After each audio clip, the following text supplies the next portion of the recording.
This is Winnipeg Sports Talk Daily with Andrew Hustler Paterson and Michael Remis.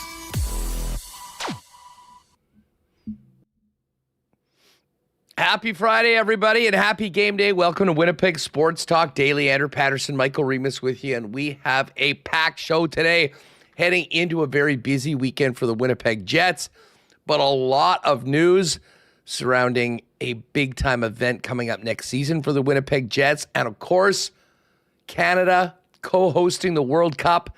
The draw is being finalized right now as we begin the show, and we know who most of Canada's opponents will be after the balls have been pulled. Just quickly as an aside, for any of you that have been watching this World Cup show that has done the draw, I would almost guarantee if they had a bit more time, if this was earlier in the week, there would have certainly been an SNL spoof of it. A lot of comedy, a lot of delays, but we've got it, and Canada is quite the group. We'll get to that coming up in just a minute. Details on the Heritage Classic leak yesterday. We'll touch on that, and of course, a massive weekend for the Jets.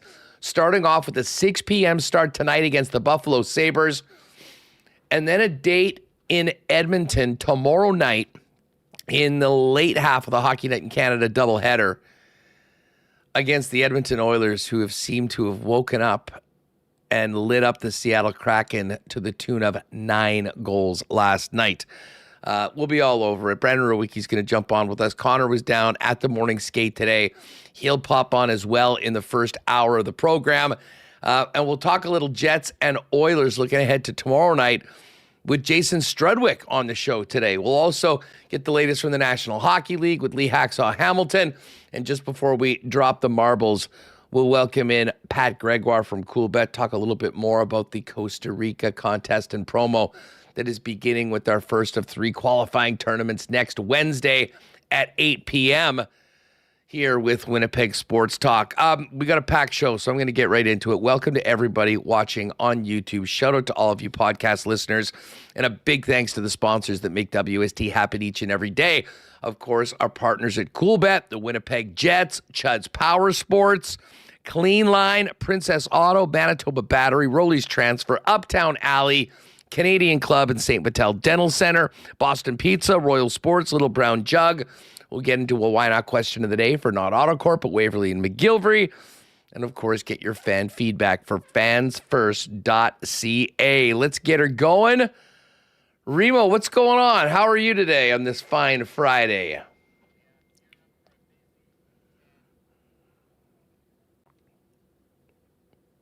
Gearing up for a bit, yes. Gearing up for a busy weekend, Huss.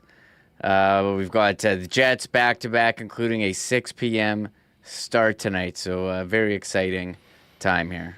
Yeah, so listen, let's just get right to it. I mean, as we're speaking, we have gotten news of Canada's group for the World Cup. So there's 4 groups. You have the top teams in the world in Group 1, along with the hosts. So that's an advantage as a host team. You know you won't be playing one of the top, I guess, rest of 9 teams in the league. Canada, USA, Mexico were part of those group of top 12. 48 teams in the draw this year. Then the teams are ranked throughout Group 2, Group 3. Group 4 had 6 teams that had qualified and 6 more teams that there are still playoffs to come. So Canada, the first team that was added to the group from Group 2 was Switzerland. Switzerland, solid European squad. Canada will play Switzerland in the group stage. got a nice result, I would say, when Aaron Judge pulled out Qatar, the 2022 hosts of the World Cup. They will also be in Canada's group. The fourth team is still to be determined. Wayne Gretzky could have done us maybe a bit more of a favor than pull out one of the playoff spots. There are 2 games, or I guess 3 games to be determined. But it is in all likelihood, one of the 4 teams in that group is Italy.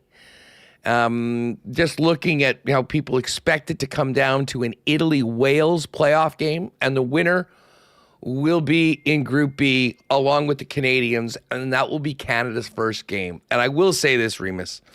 I mean, you would love to have maybe a more favorable opponent to start off, but can you imagine Canada's first game in the World Cup hosting being Canada versus Italy? You can't make this stuff up. You know what they know not to have Wayne Gretzky in these type of events? Remember when they had him in the opening ceremonies in 2010 Olympics? And what, the thing didn't go? It didn't work? So all jokes aside, Italy, I thought, they used to be a powerhouse in soccer. Not so much lately, which seems crazy to me. But yes, starting to get excited for next summer World Cup, Huss. Yeah, me too. Because this is all happening in real time right now, and even though as a World Cup veteran, I'm not going to sit here and tell you I'm some soccer expert, although I can't wait to bring guests on and talk more and more about this event as we get closer to hosting the World here, as well as in USA and Mexico for the event in the summer. But we'll hopefully have Gareth Wheeler, or one of the soccer experts, on. We can kind of dig into it a little bit more. But Canada versus Switzerland, Canada versus Qatar, and Canada versus one of the play-in teams. And that is going to be the way things work. And, oh, my God, they're bringing out Trump's favorite band. That would be 2025 FIFA Peace Prize winner, Donald J. Trump's band. And now the Village People. They're actually there? They're actually playing. Turn your TV on right now. In full uniform, too. They've got the... This entire event for television has been one of the more bizarre things I've ever seen. And as I said, I know that they have... FIFA is a very interesting organization. It is worldwide. I mean, it hits all of the cultures. So it's a little different than, an NHL production or an NFL production. But there's been a little of everything, and they're finishing it off with a live performance of, they're just cranking out the YMCA or whatever it is right now in full uniform, the Village People. Only at FIFA, only in the World Cup. So Switzerland, Qatar, and potentially Italy, Canada's opponents in the World Cup. And again, we'll get to that on Monday on the program. Remo, as far as the Jets goes, we've got a lot to talk about coming up with tonight's game, the rematch against Buffalo after the miserable game the Jets played against them on Monday. Obviously, a huge game tomorrow night with the Edmonton Oilers. But interestingly enough, shortly after we finished the show yesterday, it started to be reported that a leak on an NHL.com website filled us in on the details for next year's Heritage Classic, which had long been rumored to be played right here in Winnipeg at Princess Auto Stadium.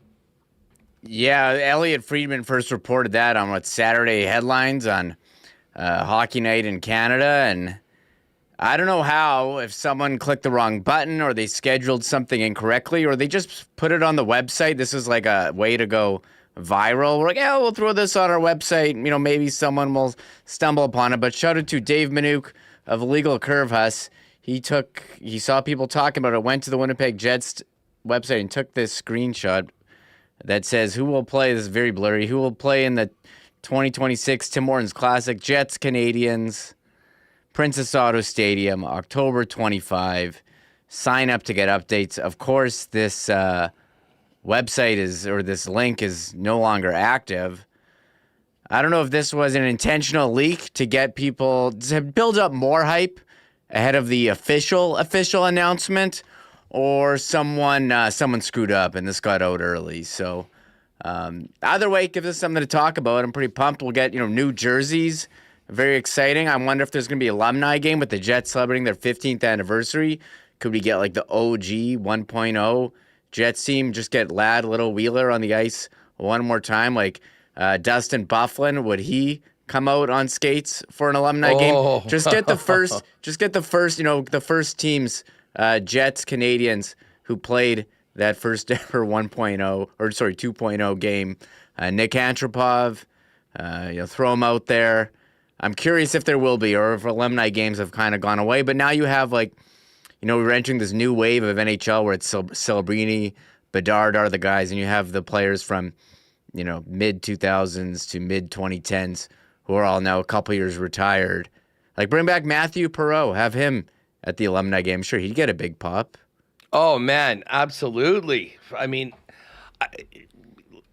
as far as the opponent goes, we talked about it on this program. I had kind of hoped that it would be Minnesota just to really kind of further crank up the rivalry. But the Heritage Classic is traditionally involving Canadian teams. We've played Edmonton already. We played Calgary in Regina. The Leafs have been a part of others. The Habs, with the history that Montreal has, and I'll tell you what, the team that we saw play, kind of funny that this comes on the heels of that Jets-Habs game on Wednesday night, which was probably one of the most fun games to watch all season long. Just an absolute thriller, back and forth, fast-paced. Awesome matchup, and man, it'll be an amazing weekend for the city. Just so you know, and again, there'll be more details once this officially comes out. But Sunday, October 25th, the game is a Sunday, which would leave an opportunity for an alumni game or an event on the 24th for the teams. So mark it in your calendars right now. I imagine at some point very soon we'll have ticket information for the event. I'm sure there'll be plenty of Hab fans making their way to Winnipeg for it. And, of course, I'm sure season ticket holders will have the first chance to get their seats for it as well. I really do. Everything other than the actual game in the was it 2015, Remis? I think so. 2015, I believe. And or was then it 2016? It was 2016, October.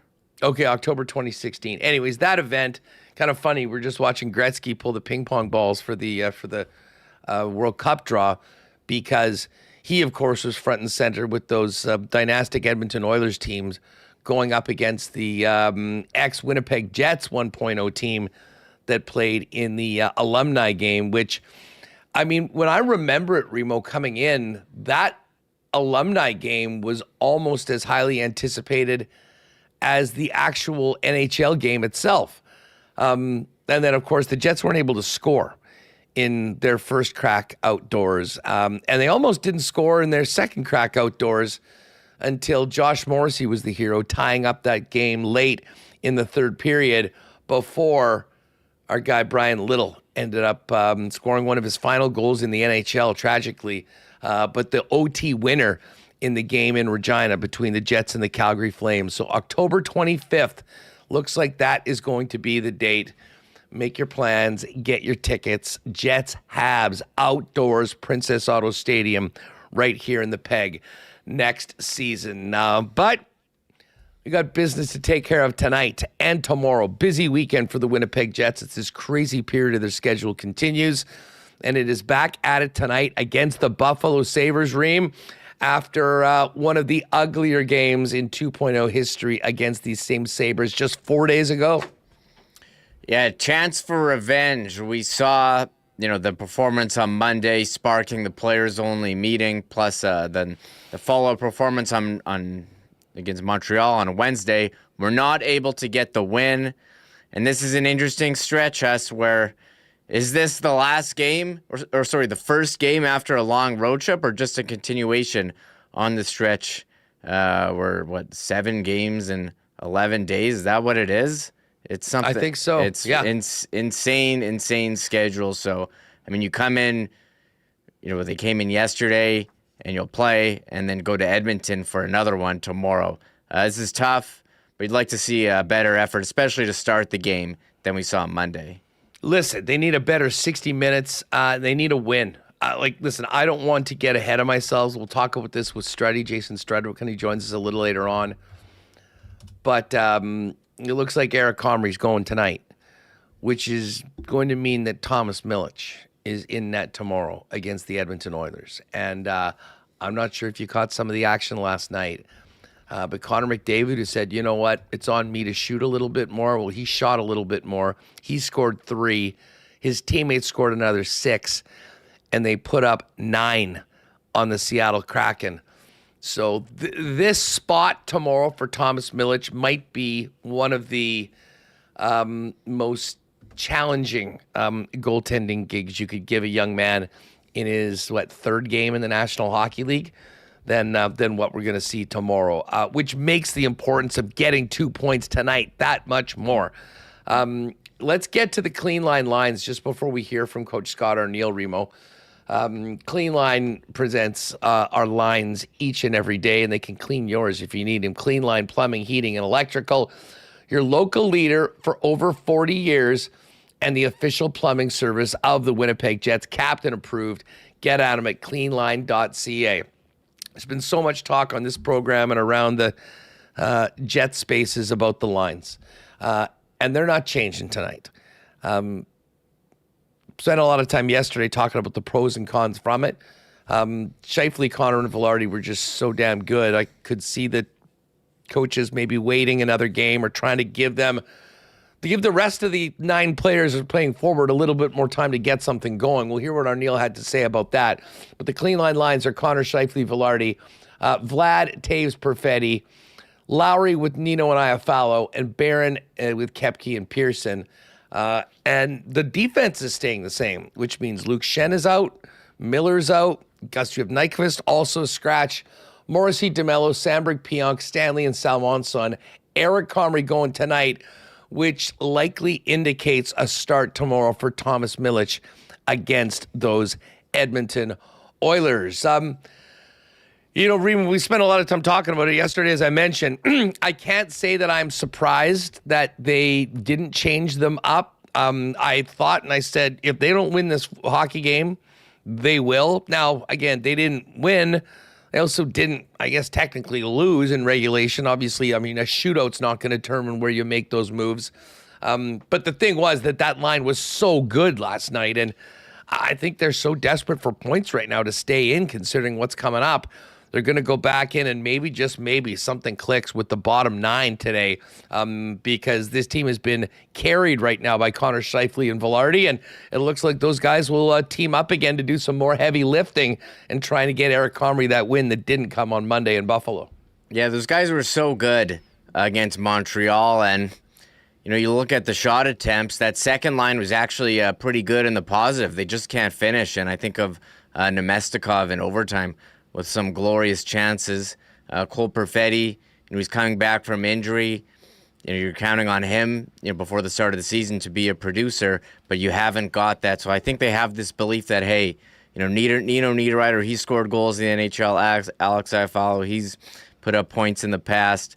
That one of these games, these guys will figure it out and score a goal. Morgan Barron was scoring early as well in the season. It hasn't come, hasn't been there, but they know if they need a goal, they can get it from that top line, and they're reconfirming their commitment to defense, and they're going to ride with the top line and hope they can get something, anything, to put them over from the bottom 3 lines. Well, we'll hear from Scott Arneil and what he had to say on all of this. Again, I think everything is fluid right now, depending on the result of tonight, tomorrow, because there's some big boy teams coming in next week, including the Dallas Stars and Washington Capitals, who were both on the Chud Sports Power Poll yesterday. We'll hit that. But hey, just before we get to the coach, shout out to our guy T. Konopali, drops in a super chat. And apparently the Tkachuk brothers were talking about T. Kona's guy, Ty Bauer, with the Manitoba Moose. T. Konopali says, the Tkachuks know best. Thanks, Sturt. Have a listen to the Matt and Brady podcast as they take notice of Ty Bauer and say he deserves a call-up. Players taking notice of Ty and want nothing to do with him. Jets need that respect in the lineup. Free TB2. I will admit, I think it was during the game on Monday night when the Jets looked so bad against Buffalo, I'd said that if they're going to be older than every team and slower than every team, can we at least be tougher than every other team? Maybe it would be. Bauer would not have looked. Bauer would have been fine. He would have been one of the best players on the ice on Monday. So who knows?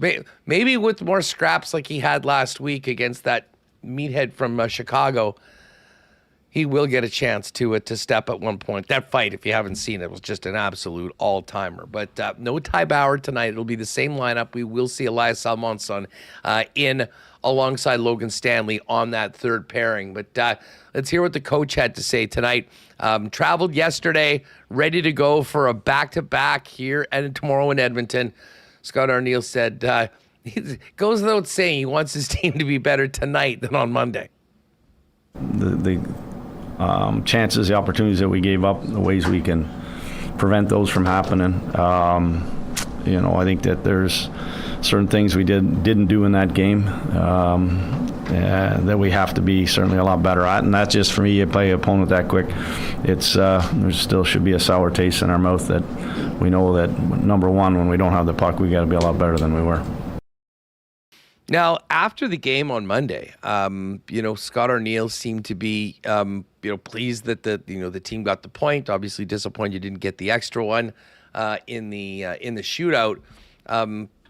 Very impressed with what the top line did, but did seem to have time for the way that the rest of his group played, albeit not getting rewarded offensively. Scott Arneil was asked today on what he wanted to see after that players-only meeting.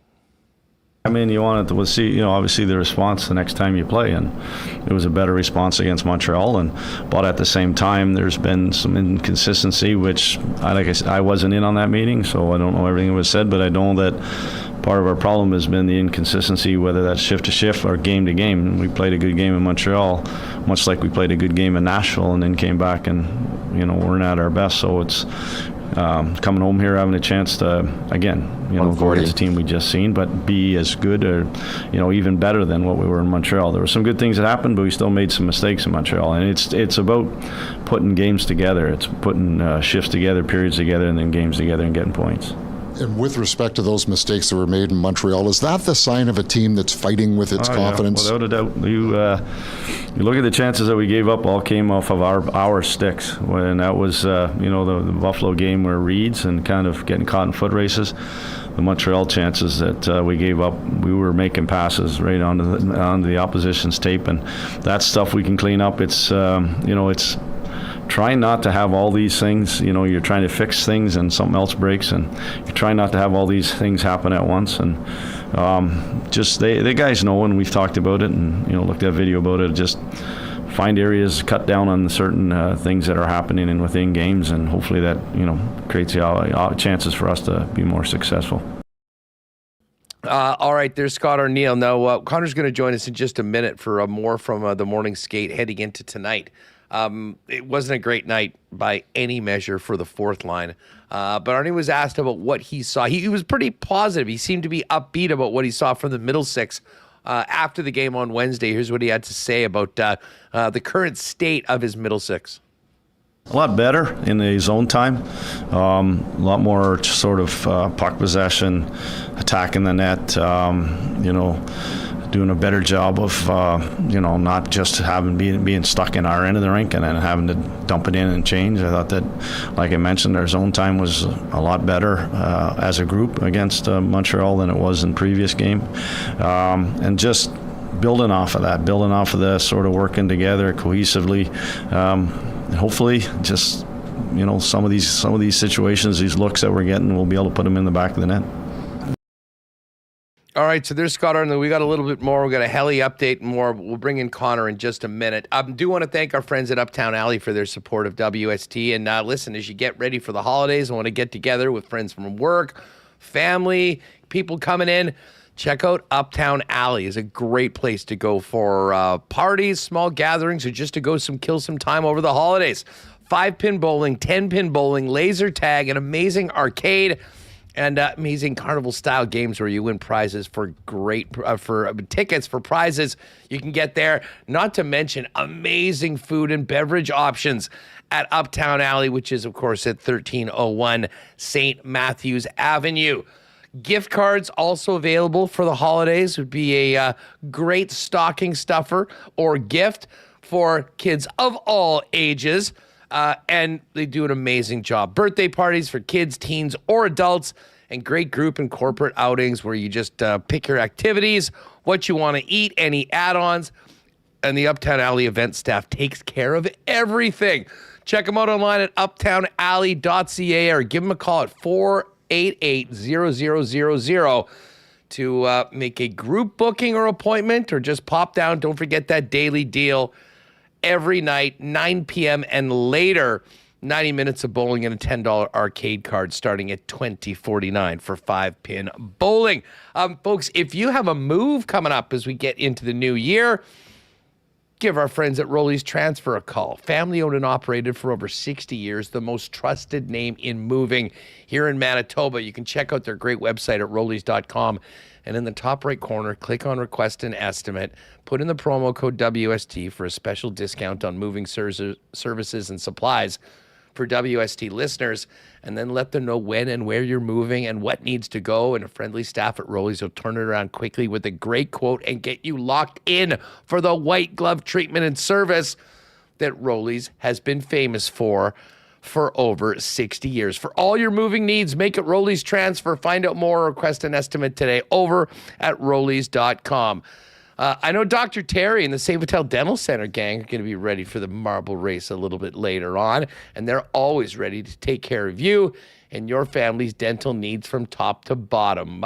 St. Vital Dental Center, with their beautiful new facility at 167 St. Anne's Road with convenient free parking right behind the building, has been serving generations of Manitobans and can do it for clients from 6 months to 99 plus with a full array of dental services, from cleanings and checkups to oral surgeries like dental implants. They really can do it all and would love to do it for you. If it's been a minute since you've been to the dentist or looking for a great long-term home for you and your family, hit up Terry and the gang at St. Vital Dental Center. You can find out more information or make an appointment online at stvitaldental.ca.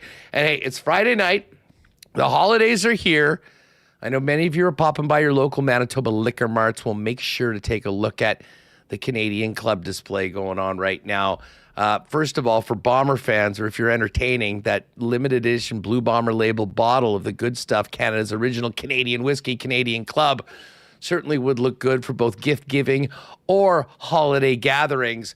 But what you're definitely going to want to keep your eye out as well for is the Canadian Club Cranberry Ginger Ale right now.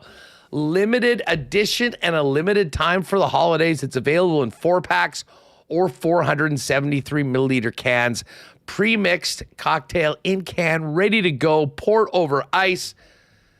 The great taste of Canadian Club along with cranberry and ginger ale. That's available at liquor marts as well as local beer vendors, so keep your eye out for that.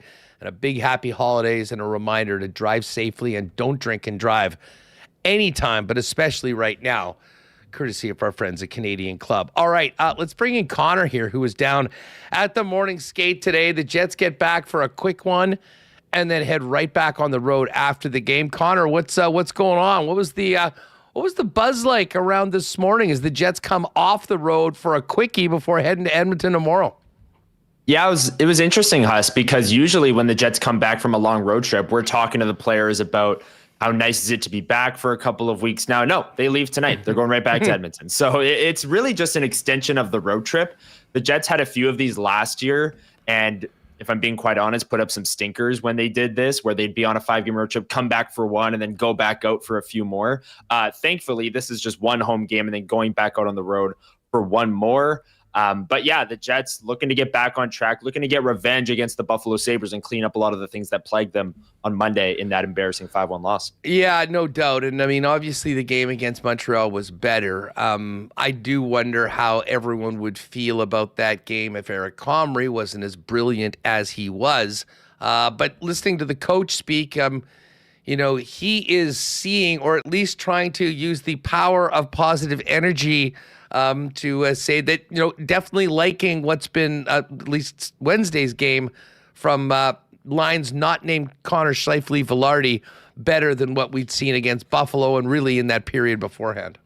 Yeah, I think it's Scott Arneil did say that. He did talk about that. I think it's more along the lines of power of positive thought there, Huss. Because look, they were better. Manifesting some goals. Yeah, sure, they were better, but where was the bar? The bar was on the floor. Like, sure, okay, they generated a few more chances, but they still didn't get production. So Scott Arneil was also asked by Danielle Bain from TSN why he's keeping that top line together. Has he considered breaking up that top line? I'm sure you guys will get to the clip a little bit later on, but Arneil said he's considered it. He wanted to get through this stretch here. He's got some ideas if they do go to that. I know a lot of fans, and I'm in this boat, that I think that they should be getting to that quicker rather than later. But he says it is something that he's debated over this stretch here, but looks like he wants to give it one more shot, at least with this top line, and liked what he saw from the bottom nine on Wednesday. So he's giving them another shot as well, despite the fact they've gotten lots of shots from where I'm sitting. The thing about it is that I left that game on Monday or on Wednesday night, kind of like, 6-1, half a dozen the other. You don't lose in regulation. You get a point, whatever. But I will admit, in talking with the guys I'm watching the game with and having the same conversation about, okay, if they're going to mix it up, who it goes. And then you watch the way that line played together and you're like, how the hell did you break that up? That is the team right now.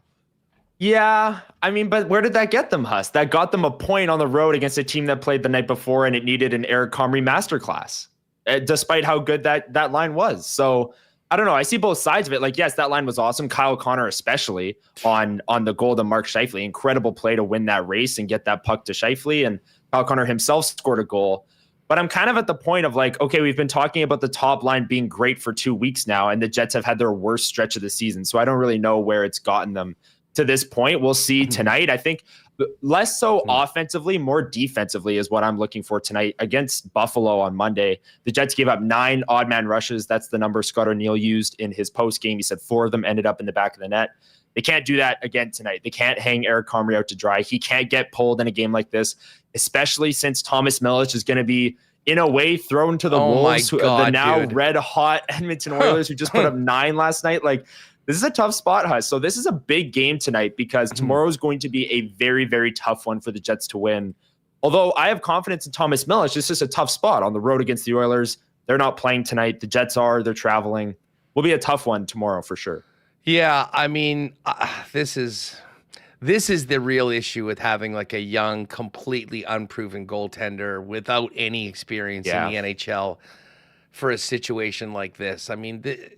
Listen, if anything real positive that comes out of tomorrow, in my opinion, is going to be a bonus. This is, an Oiler team that got shut out on Tuesday, that then scores 9 tomorrow. It's going to be kicking back at home, resting, watching this game tonight, ready for tomorrow. I'll tell you what, the lines aren't up at Coolbet. I'm just telling you right now, I will be maybe unloading the chamber on the over in the game tomorrow night. It is a really, really tough spot for Milic, and maybe they'll have to go, and maybe that will be the time then the bottom 6 finds their way and starts getting a few results on the board. But the bottom line is because of the scenario tomorrow, which does feel like a doomsday scenario for the Winnipeg Jets, this is a game tonight that they absolutely have to have. I'm with you on that, Huss. I know that it's basically an extension of the road trip, but you are playing in front of your own fans that have been watching this road trip where you haven't played at your best. I don't know if the fans are going to be very patient tonight if they go down 3-0 in the first period like they did in Buffalo on Monday. Well, Huss, you got to show up in front of your fans. Like this has been a terrible stretch. They've lost 6 of their last 7 here. And now they're back home. So I think this is a big game. It's Buffalo. You want to get revenge against the team you just played against. And look, reinforcements are on the way. We did talk to Scott Arneil today, and he provided an update on Connor Hellebuyck. Said he's starting to do movements, starting to do some up and downs, but not quite on the ice just yet. So Connor Hellebuyck, I believe as of tomorrow, it will have been 2 weeks of the 4 to 6 week timeline. So he's on his way to returning, but the Jets, in the meantime, still 2 weeks or 4 until Connor Hellebuyck comes back. They're going to need to find some offense here and get back to that defensive structure. And it starts tonight, or it should start tonight at least. Yeah. The surgery was 2 weeks ago Saturday. So, that's going to take us through this next homestand. Dallas, Boston's been good this year. Washington, Ottawa, the best Canadian team right now. And then you go to St. Louis, to Colorado.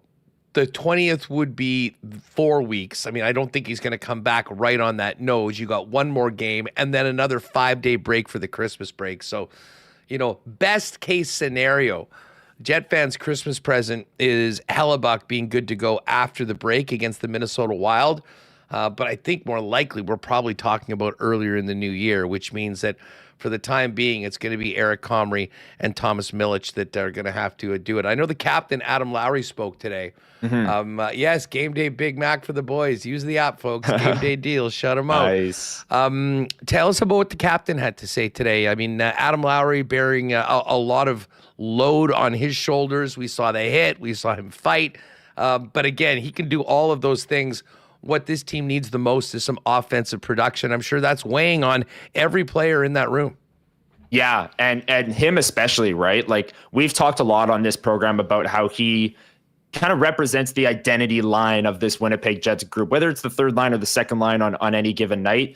The way he plays, the way he sticks up for his teammates, he leads by example with this Winnipeg Jets team. And he's one of the players that, since returning from injury, is undergoing one of these major slumps right now in terms of points. I believe he only has 2 points in 13 games here. So he needs to be a lot better. He knows it. He's looking for solutions starting tonight. And I think he's a guy that, Huss, you want to get some energy in the building. You want to get these fans on your side here. You want to, get a good feeling in the room. You're going to see Adam Lowry do what he did on Wednesday night, which was throw a big hit. And if he had to, fight for a clean hit, which, as an aside, I find ridiculous. Where's the instigator? Start calling it NHL. Thank you very much. Approved. But Adam Lowry, I think, is a guy that is going to be coming out with passion like he does every single game, but especially tonight, getting home in front of this crowd, looking to end this streak, looking to get back at Buffalo. I'm looking to him to kind of set the tone tonight, and he's done it so much over his career. I have no doubt he will. Good stuff. Busy weekend for you. Of course, we'll have post-game coverage on the channel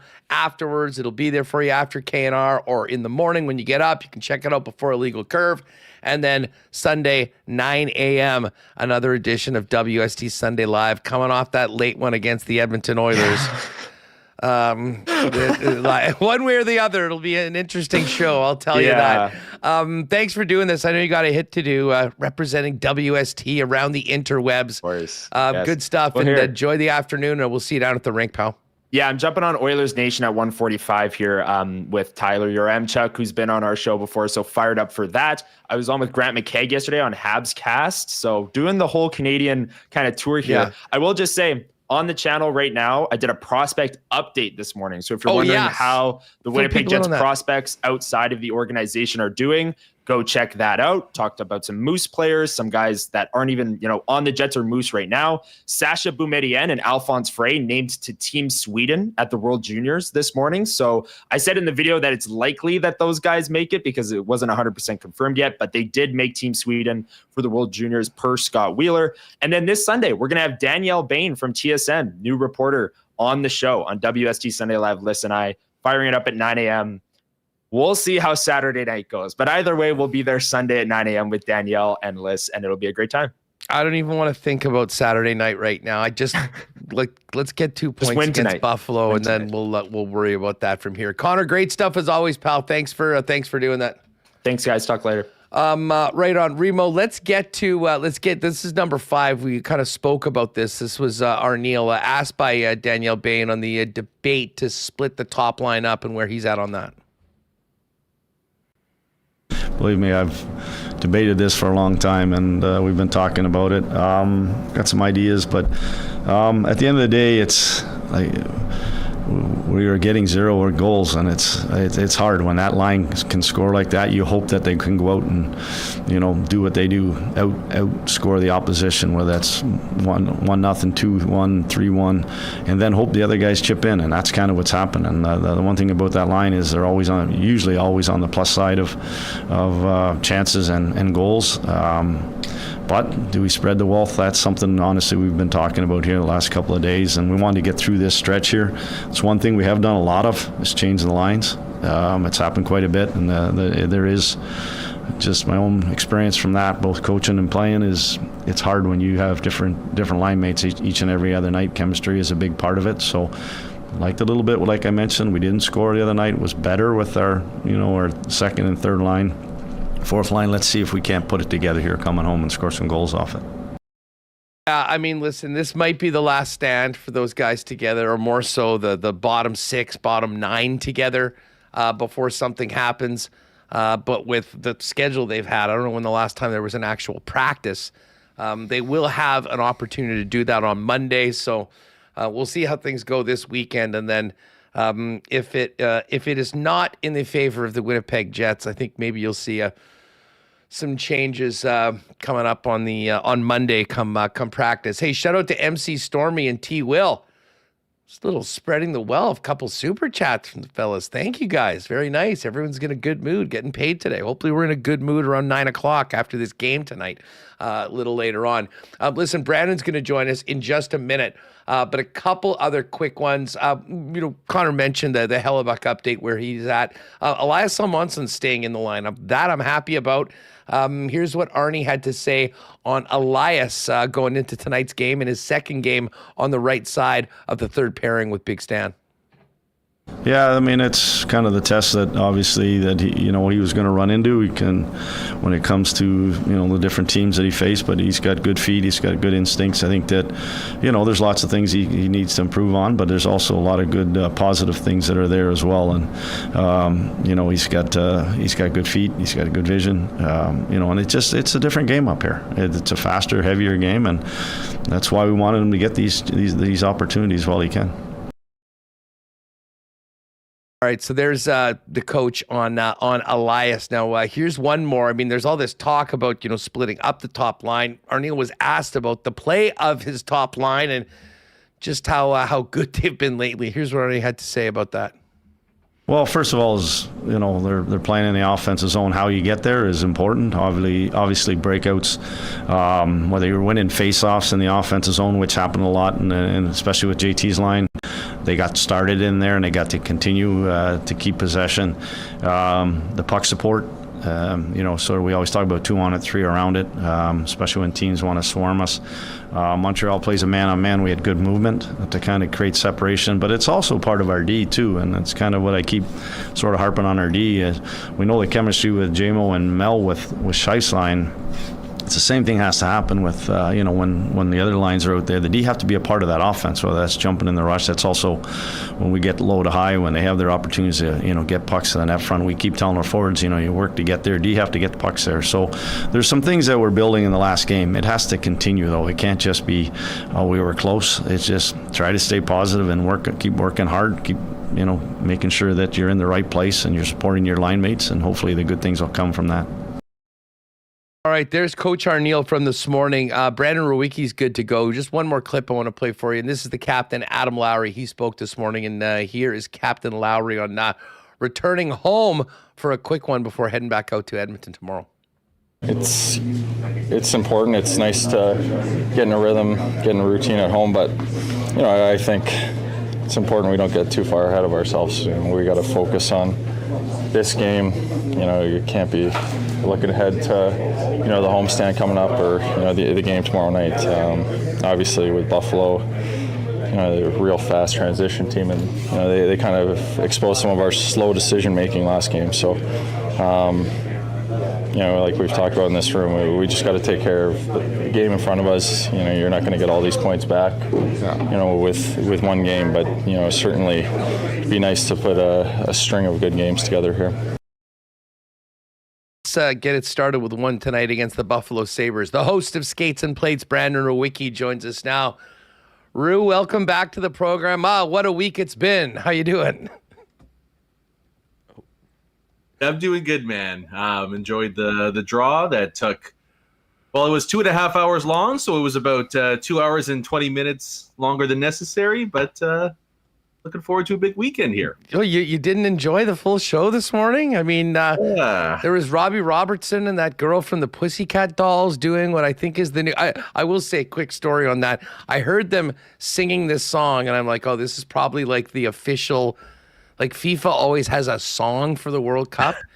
And I will tell you, I am still haunted by the 2022 World Cup song because when I was in Qatar, I literally heard that song 1,000 times. It was playing in the buses. It was playing in the streets. It was before every game afterwards. So they had it. Very emotional moment when Donald Trump got the 2025 FIFA Peace Prize. And finally, they presented him a medal and he immediately just put it on himself. I mean, you can't even make this stuff up. Listen, just before we get to the Jets, what do you make of Canada's group? We got Switzerland, we got Qatar, and then Gretzky didn't do us any favors, I don't think, by pulling that playoff. And it could be Canada-Italy in the first game of the World Cup. Although the Italians aren't, I assume they're not quite once they were if they haven't even qualified yet. Italy is just a bizarre team because they haven't played. I think it's 2008 was the last World Cup they were in. 2008 or 2012. So they've missed a couple World Cups in a row, but they won the Euros in between that. So it's like I don't know. They don't even know who they want to be. But there's a lot of people upset about it. I think it's a pretty solid draw for Canada, mainly because they avoided worst case scenario, where you don't have to face any of the big pot one heavyweights, right? Like you avoid England, Spain, France, all those guys. You avoid the absolute nightmare of getting Norway from pot 3. I mean, nobody wants any part of Holland and Odegaard and the rest of a red hot Norwegian team in your group as, you know, the third team to come through there. But like you get Qatar, which is maybe the friendliest draw out of that group there. And so it just, in a way, it kind of comes down to that first game where, yeah, it might be against Italy. I know Italy's ranked 12th in the world. They're not the 12th best team in the world. And you're going to play a club like that. Like, that's probably the time you want them in that first game when the atmosphere is going to be just out of this world. And they set themselves up where they can go into that Swiss game potentially not needing a result. And that's going to be their toughest one. But even then, Switzerland's a good but not great team. I think stylistically, they actually match up well against the Swiss. Like they're an older... It kind of reminds me of the Belgium matchup back in Qatar, where, yes, Canada lost, but they were they weren't the second best team on the pitch in that game. Switzerland likes to have the ball. Canada likes to defend not having the ball and hit on the counter. So I think all in all, it's a pretty solid result. They do have the worst of the 3 host groups, which sucks, but all in all, I'm not going to complain too much about this one. Yeah, well, as I said, we're going to spend some more time talking about this on Monday with some of the experts that can break it down. But the other thing that kind of stood out to me after being in Qatar to watch those games, like our group in Qatar was Belgium, who was ranked 2nd in the world at that time, Croatia, and Morocco. And the Moroccans and the Croatians both made it to the Final Four, if I recall. Yeah. And they're all like in Group 1 or Group 2. So maybe hopefully they learned some big-time lessons in that event. And we'll look forward to the summer. Let's talk about the plight of the local hockey squad right now. Hey. What were your takeaways from Wednesday? I mean, certainly, as we've been saying all week, it was better than Monday, but I mean, a root canal was better than Monday.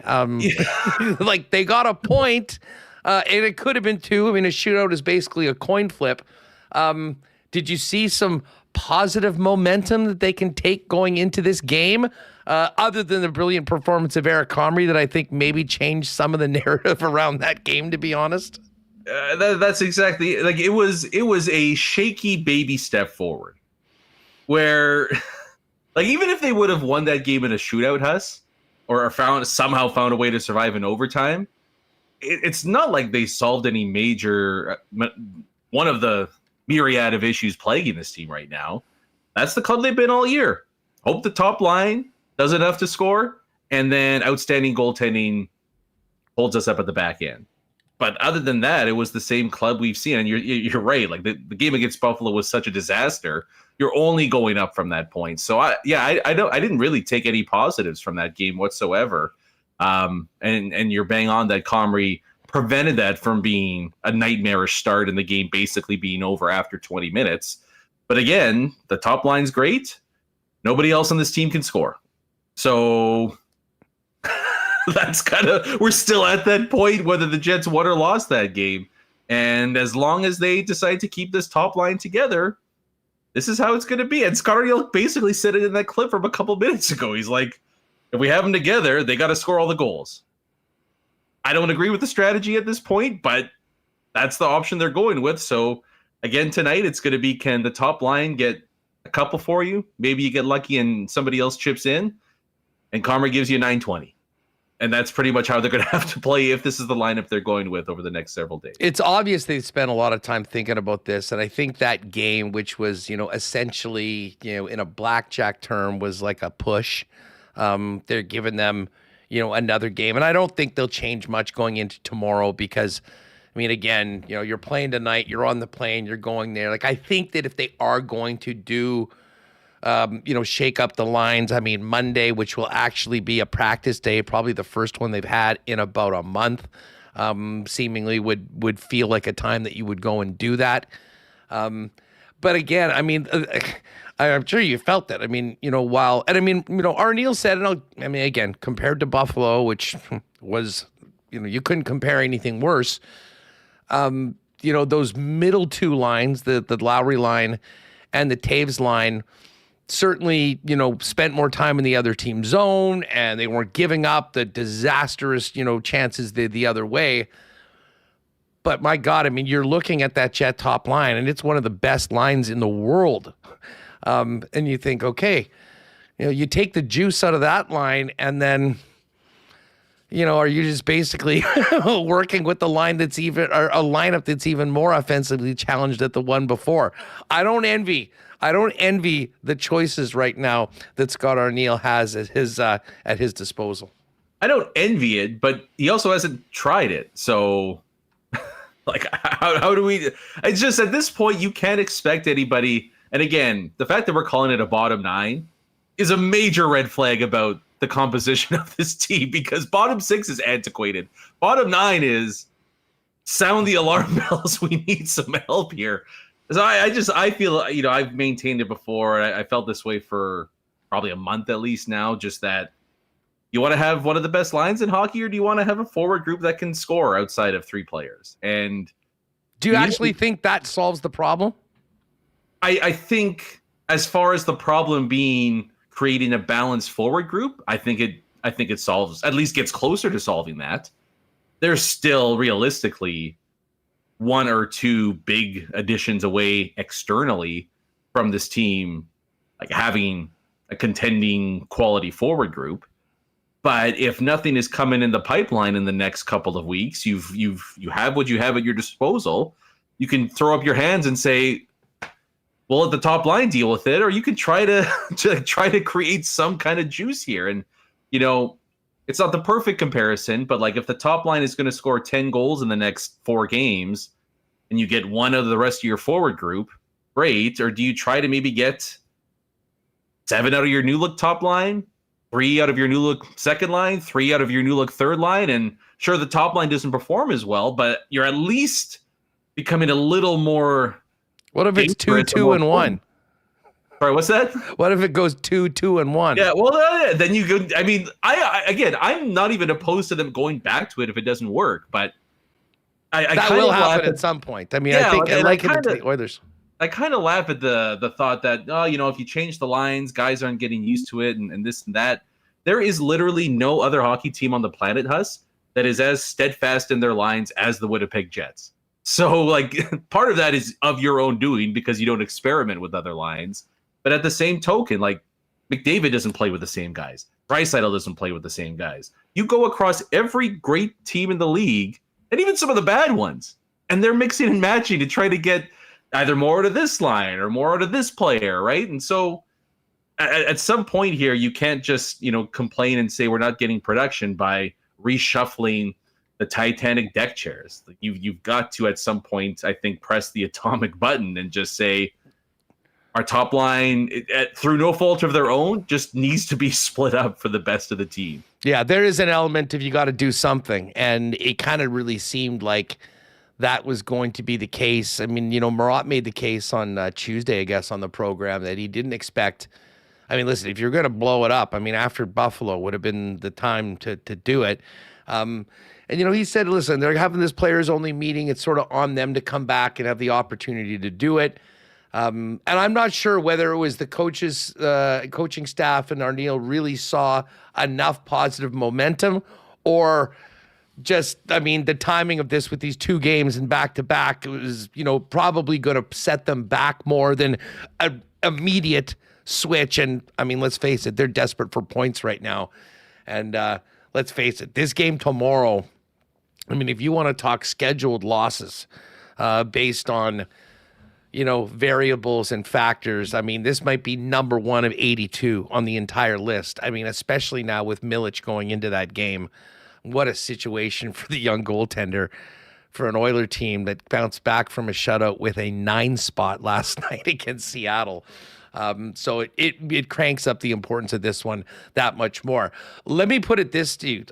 So you have the lineup card for whether tonight, whether it's Tuesday against Dallas, and you're going to make that change to the top line. Where would you start? So I think my main goal would be to split up Connor and Scheifele, primarily to inject some speed onto the second line. And honestly, Huss, I wouldn't even care too much what the combos are after that. But there is just such a dearth of foot speed on this team. And really the two best skaters they have up front are Scheifele and Connor. And then Morgan Barron would probably be, like, those are the three guys you would look at and say they're legitimately fast NHLers. Everybody else is at best average, trending towards below average and slow. So that would be really the primary focus for me, is just splitting up those two. I would probably look at bringing Perfetti up to the Scheifele line. Again, like I mentioned earlier, I just think having Scheifele as the primary trigger man really does a lot to his game. You need to get a lot more out of Cole Perfetti, right? Like this certainly wouldn't be earning a promotion, I'll tell you that much. No, which, to be fair, who does earn a promotion? Well, that's my question. Who the hell? Okay, great, Kyle. You're going to play with who? Yeah, and there's no good answer.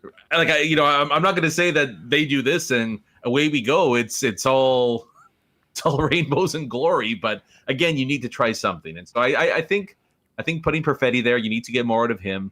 Hope that gives him a jolt with a little bit of added responsibility to his game. I probably go Nemesnikov, Connor, and then I like Lowry and Nino together. And so at that point, you have, I think, along with those 4 players, I'd add Barron and Iafallo in some mixture into the middle 6. And then Jonathan Toews on the 4th line. If it's going to be the vets that are there, Koepke and Pearson, I'm not opposed at this point to so wait a second, who's the center of line 2? Nemesnikov. Oh, Vlad. Yeah. Well, yeah, I'd be looking. The really unfortunate, I guess, reality over the last several games is that Jonathan Toews he's just nowhere near production-wise acceptable on the second line. Like you can't have a guy playing 18 minutes a night on pace for 30 points, right? It's not all his fault. He hasn't gotten really any help from his line mates. I can understand even wanting to see Connor and Toews together to see how much that could potentially turbocharge Toews' production. But if you're going by merit here, Vladdy at least has had sustainable stretches of performing as a second line center over the past couple of years. Jonathan Toews hasn't done that in 5 years. And so maybe giving him a bit of reduced ice time. I also don't even hate the idea of giving him a game off or two, like just purely load management. Just to because again, nobody really expected him to play 82, let alone 82 games of 18 minutes a night. So I think a reduced workload would probably help him out a little bit, but you're so starved for points here. and you're in such a precarious situation that you really need to kind of avoid any name or brand recognition and put the guys out there that at least have shown they can perform for you. And I think Vladdy has done that at times. And so maybe it's Nemesnikov, Connor, and Iafallo or Barron if you really want to give him a shot there, although it would be out there on the wing. But it would be something along those lines where, again, you're making sure that at least for roughly 2/3 of your 5-on-5 minutes that you have either Scheifele or Connor out there. And they're the real two engines offensively that drive this team. And that, I feel like that at least gives you an element of danger because right now they have nothing to hang their hat on when the top line isn't out there on the ice. Yeah, if and when that happens, I'm sort of with you on Connor being the guy that moves to sort of drive the line. I know Ken and I were talking about this yesterday, and he sort of wanted to, keep the Scheifele Connor thing together. I mean, I'm of the opinion right now that Vilardi, of maybe any player this year, has taken the biggest step forward on consistently being a guy. Like, it's not just the Connor and Scheifele show, and he's just sort of been along for the ride. He's been very good. He's been finishing, and he's been showing a knack for getting the puck to one of his line mates, in particular Mark Scheifele, in chances to score. And I think that I've got a lot more confidence today that the way Vilardi's playing, that if you lost the Connor impact on that line, that it could still be something that would move forward. And you just hope that what you're losing in Connor, you're gaining as much, if not more, to that second line, which has basically been in quicksand for the last little while. I will say this, and I'm interested in your thoughts on it. I'm just looking at the guys right now that are in the lineup that have been struggling, that have not been producing. If they do go to a move where everything is on the table, as Scott Arneil said after the Buffalo game, and they do go away from Connor, Scheifele, Vilardi, I'm sort of not in for just rearranging the deck chairs of the 12 guys that are in the lineup right now. And I really do think that whether it is because it has been completely earned or it's an opportunity that's arisen because other guys aren't getting it done, I would love to see a player or two from the Moose, whether it's guys that we've already seen this year or whether it's a Walker Duehr that hasn't had an opportunity, somebody else go in and get some new blood and, frankly, some competition in the lineup. And listen, if that means that a Tanner Pearson or someone is on waivers and available to someone, to me, based on what we've seen so far, that's a risk that I'm more than willing to take because I think that we can change things all we want right now, and you can take the risk of the top line, and you can tweak the second line. The majority of that Lowry line is going to be there, and I still think that they can be much better, and I thought they were better in that last game. But when we're talking about the fourth line, especially if you're thinking about moving Barron up and taking advantage of his speed, there's some other players right now that probably deserve an opportunity, and at this point, I'm not sure what you have to lose. Yeah, there is not a lineup of teams looking to pick up Tanner Pearson on waivers. So, that's not something the Jets would need to worry about in that situation. And look, there's a real likelihood that they could call up several players from the Moose and, there isn't a major noticeable impact difference. But there could be. At least you have the chance of that. Whereas, you're not expecting all of a sudden Pearson to put up 5 points in 12 games. You know what I mean? Or Koepke goes on a 3-game point streak. Those things are not happening. You at least have the unknown, the unpredictability, and a little bit more of potential with some of those Moose guys coming in. And we see all the time too, Huss. How many AHLers get an opportunity? All of a sudden they become full-time NHL guys, right? Not even saying the superstar type players, but just somebody that, can play a legitimate shift in the league. So you're at the point where you cannot really decrease the production of the guys getting 8 to 12 minutes a night. So what would it hurt at that point in giving somebody else a chance, right? Like you mentioned, Walker Duehr. Braden Yeager's game is starting to get better and better now that he's got a few pro games under his belt. Maybe somebody like that gets a chance. Not even necessarily higher up in the lineup, but just kind of like what you touched on. Let's just throw some chaos into here. Let's just see what happens. At the very least, it's an injection of speed and energy. And I think that's something this team desperately, desperately needs right now. Because if you're not going to have production, at least fly like hell all over the ice and try to make something happen either physically or tilting the game. It just feels like right now, Huss, when the top line isn't out there on the ice, and I'll remove Adam Lowry from this equation as well, there's just no, like, what would be the identity of those players? Like, they're not overly skilled, they're not overly fast, they're not overly physical. You could at least, like, alter the composition and the DNA of your team a little bit by bringing some new blood into there. So I'm fully on board with that idea for sure. Yeah, and you know what? I'll say this, and I mean, just speaking of the three guys that were here at the beginning, and listen, I didn't think Chibrikov made the most of his opportunity. I thought Parker Ford was pretty good for the first start. Couple mistakes later on that sort of ended up in goals that obviously hurts a young player. And Brad Lambert did not do much as well, but he's got world-class speed.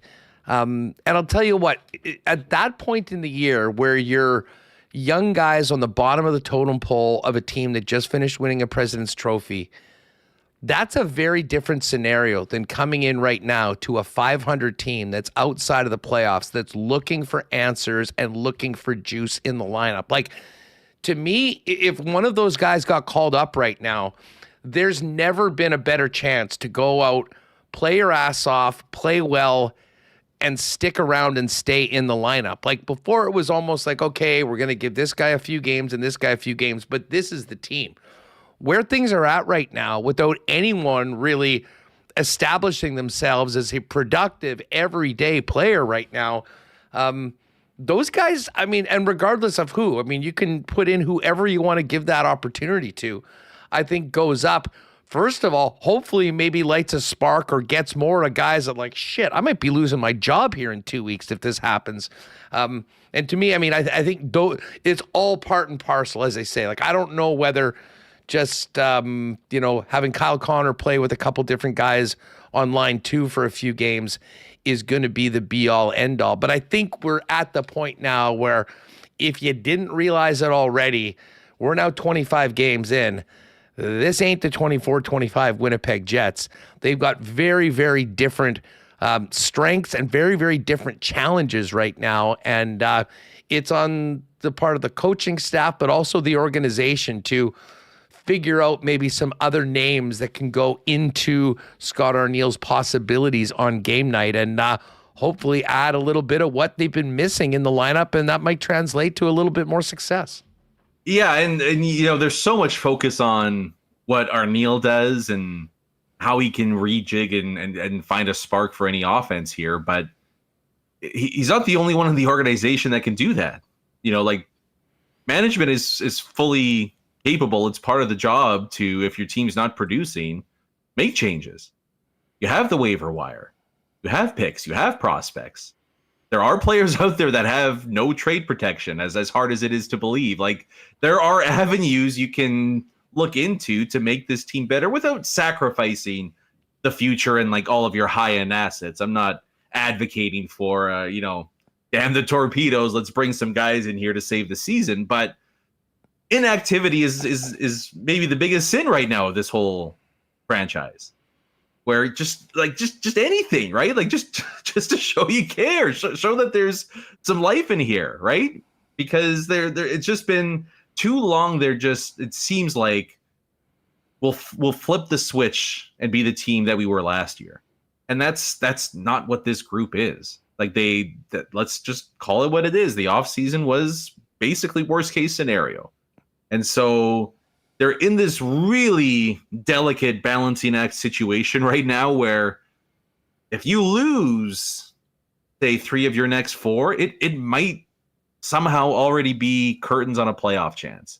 Like, you'd legitimately be roughly 6 to 8 points out of the playoff line. That's just a massive gap to make up at almost any point of the season. Or, you win 2 of your next 3 and, you might have found a way to get back into it with Hellebuck coming back sooner than later. So, it feels like there needs to be a little more urgency across the board with basically everybody not named Scheifele, Velarde, Connor, Morrissey. And hopefully this game against Buffalo does it, or else this might legitimately be one of the most hostile home Jet games in terms of a crowd response that I think maybe we've ever seen. Oh, yeah. I mean, listen, they better bring it right from the get-go. And I mean, there are the potentials for the displeasure to be heard this evening. At the same point, I think of, there's some people like, why is Lowry getting a pass? I mean, he's coming back from this surgery. Obviously, he's not at where he was. I actually really liked him sort of from games 3 through 7 or 8.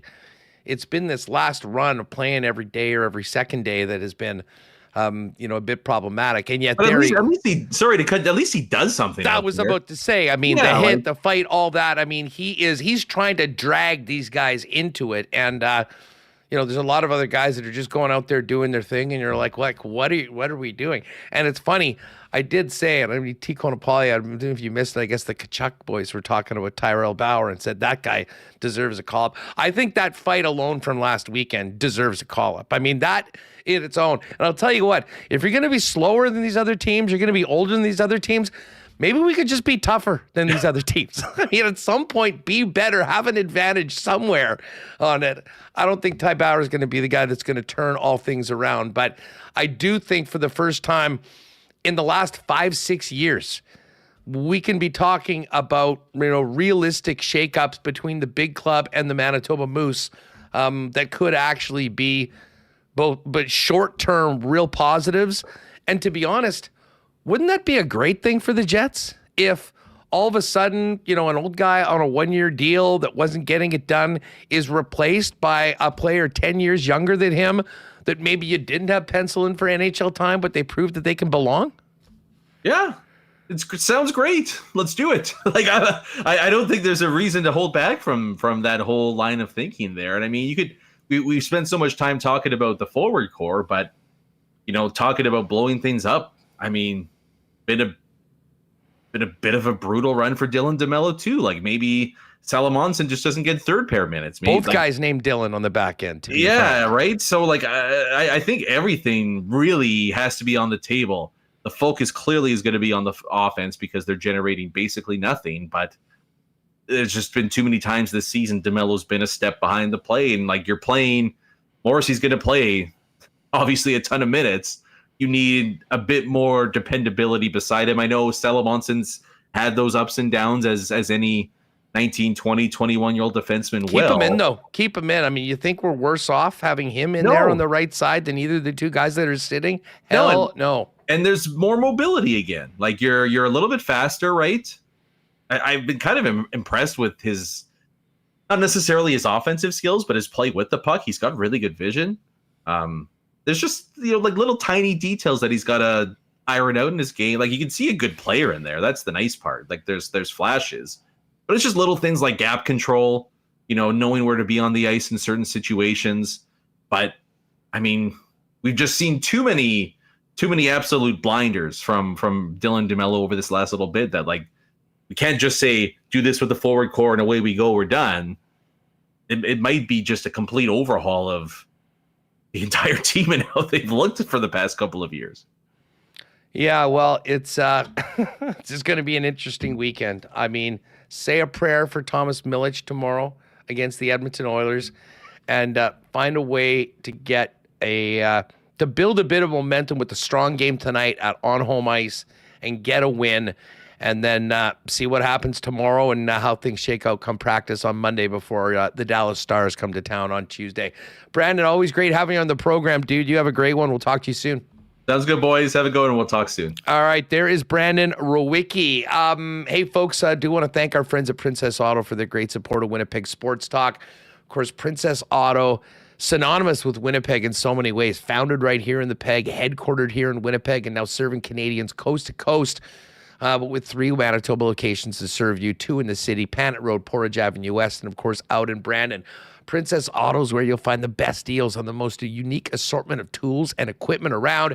Everything you need to complete the projects on your list or start something new is waiting for you at Princess Auto. So pop by and see them in store today ahead of the holidays, or get shopping online 24/7, 365 over at princessauto.com. A little later on, around Hacksaw's visit on the program, we'll get to our Chud's Power Sports NFL Power Poll for the week.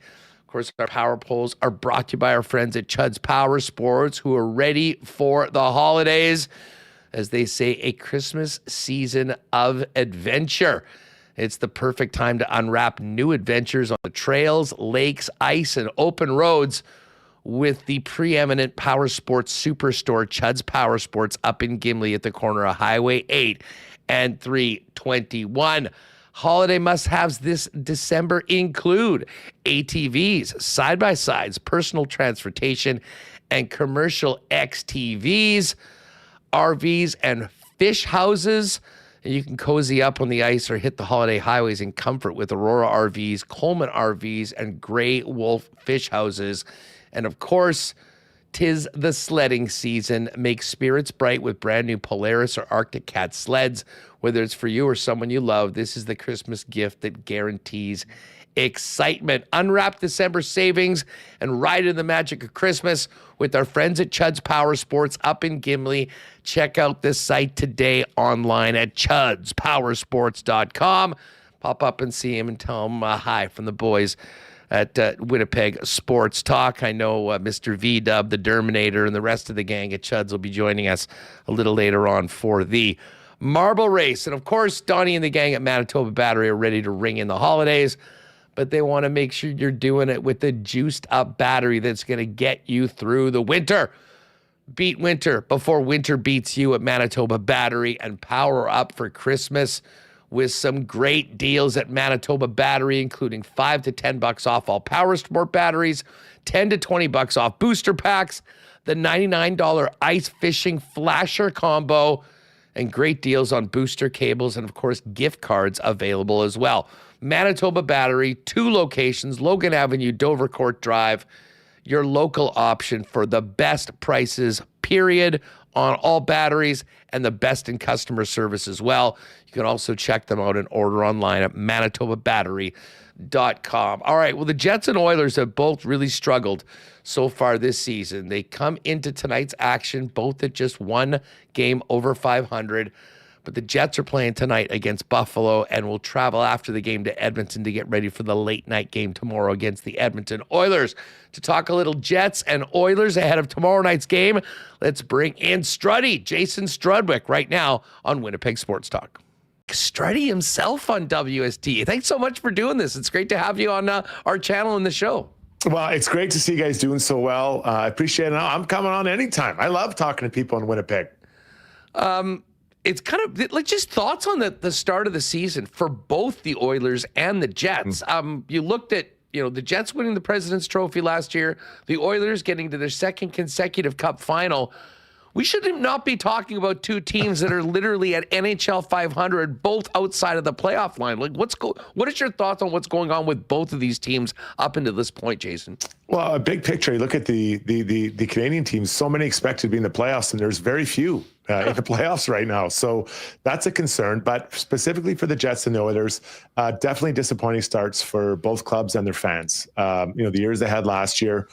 Higher expectations for sure. There have been some changes on both teams. Obviously, Ehlers leaving in Winnipeg brought a lot of speed and tempo to that lineup. Hellebuck being out, it's hard to replace an MVP, right? That's a hard thing to replace. For the Oilers, I think it's more about fatigue. I think they're mentally fatigued. And people can say, oh, they're professional athletes, they're supposed to be ready. Yeah, I get it. But everyone has times where they're just burnt out. I think for the Edmonton Oilers, they're burnt out. The mistakes they were making defensively, and I'm just going to speak to defensive play right now. That's not just the D-man, the goalies. That's forwards, because I never trust a forward in my life. I've never trusted a forward, Hustler. You know that.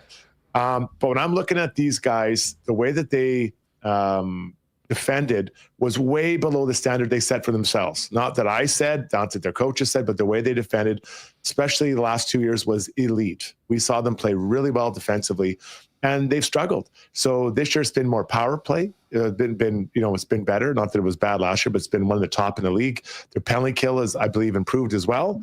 But 5-on-5 defending, big mistake after big mistake. So this group, the last week with some time off and some practice time, has really tried to work on their defensive play. And you've seen improvement, right? The two previous games to before the one against Seattle, they'd only given up one goal. Now they only won one, which isn't ideal.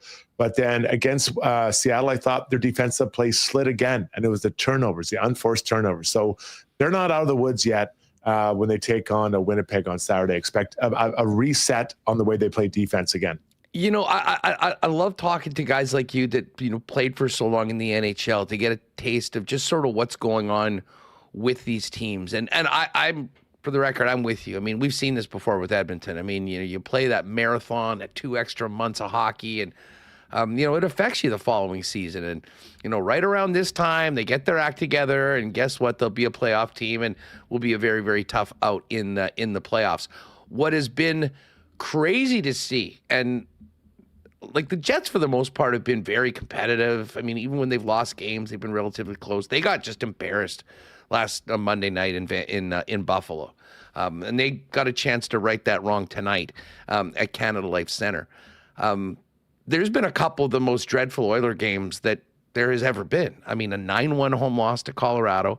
And not surprising that the Avs, because of where they finished with the Jets winning the President's Trophy, bounced in the first round, have come out like a house on fire right to start the season. I don't think that's a coincidence when you compare Colorado and Edmonton. But just from a player standpoint, I mean, what are these, when you lose like the Oilers did, 9-1, 8-3, with the Jets, 5-1 to Buffalo in a lifeless game where you just don't seem to have the energy, and everyone's asking, where's the pushback? Like, how do you get over that, Struddy? And is there a turning point for it? Is it one game? Is it one play?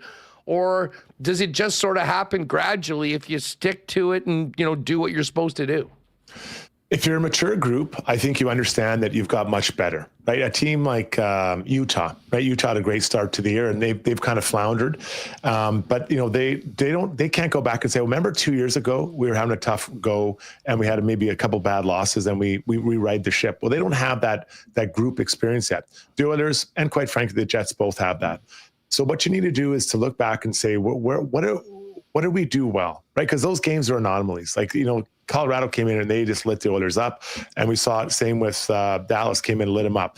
Now, in the case of the Dallas game, the Oilers were coming off a really long road trip. They've been on, I don't know they've even played a home game this year. Maybe tomorrow night will be their first home game. Like, it's been crazy. They've been gone so much.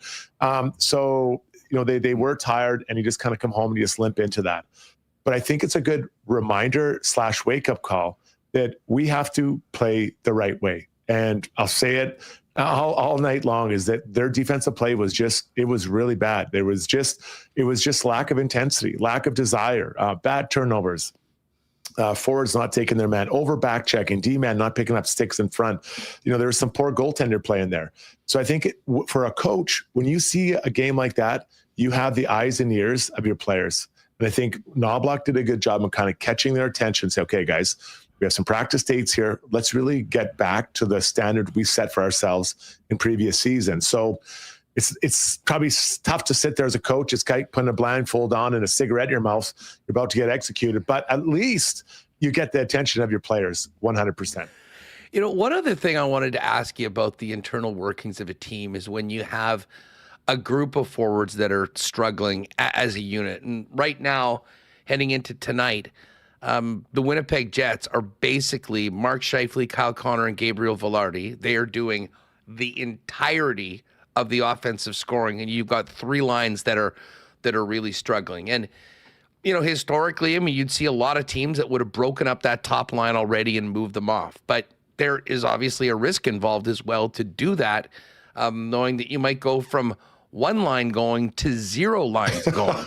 Yeah. If you can't talk to, from a coaching perspective and also being guys in the room, like if you're part of those 3 lines that aren't going, what does that do inside the room when everyone knows they need to be better? They're getting some chances. They're not going in. And you are basically just bumper shining on the vehicle that's in the front, in this case, the Jets top line. Well, I don't want to brag, but I'm actually become one of the top 8,000 U13 coaches in Western Canada. So I know what it means, what it's like to coach at the highest level. So let's just talk from a coach's perspective, because this is an interesting one. I look at the Winnipeg Jets. I think they should break up the line. Like that, I was like, okay, they should break the big line up and spread it out. The challenge, though, is that you have Jonathan Toews and Lowry, who are both coming back either from a long layoff in the case of Toews, and I don't think his game has fully come back to him, which is, to be expected. Then Lowry, who had a pretty significant operation in the offseason, and he's not back. So which of the wingers do you give to a center who is not firing on all cylinders, right? If you had another center, let's look at the Oilers. Let's say, your top line of Nuge, Connor, and Hyman is really rolling, and Draisaitl maybe isn't quite going, or the other lines aren't going. Okay, well, we're going to give Nuge to Draisaitl. Well, Draisaitl is going to get going. Like he, and I'm not saying he's not going right now, but you understand what I'm saying. Now you have two lines with two centers. I don't know that the Jets have another center that's really going at an elite level right now. I think it will come, but I think unfortunately for Jets fans, you have to be patient. As for players in the room, it is hard because when your team is struggling, you feel sick about it if you're not contributing and doing what you can do. So you look around that room and say, okay, well, let's look at the Oilers. In the case of Trent Frederick, a player that signed a long extension with the Oilers, and he hasn't kind of lived up to what is expected of him.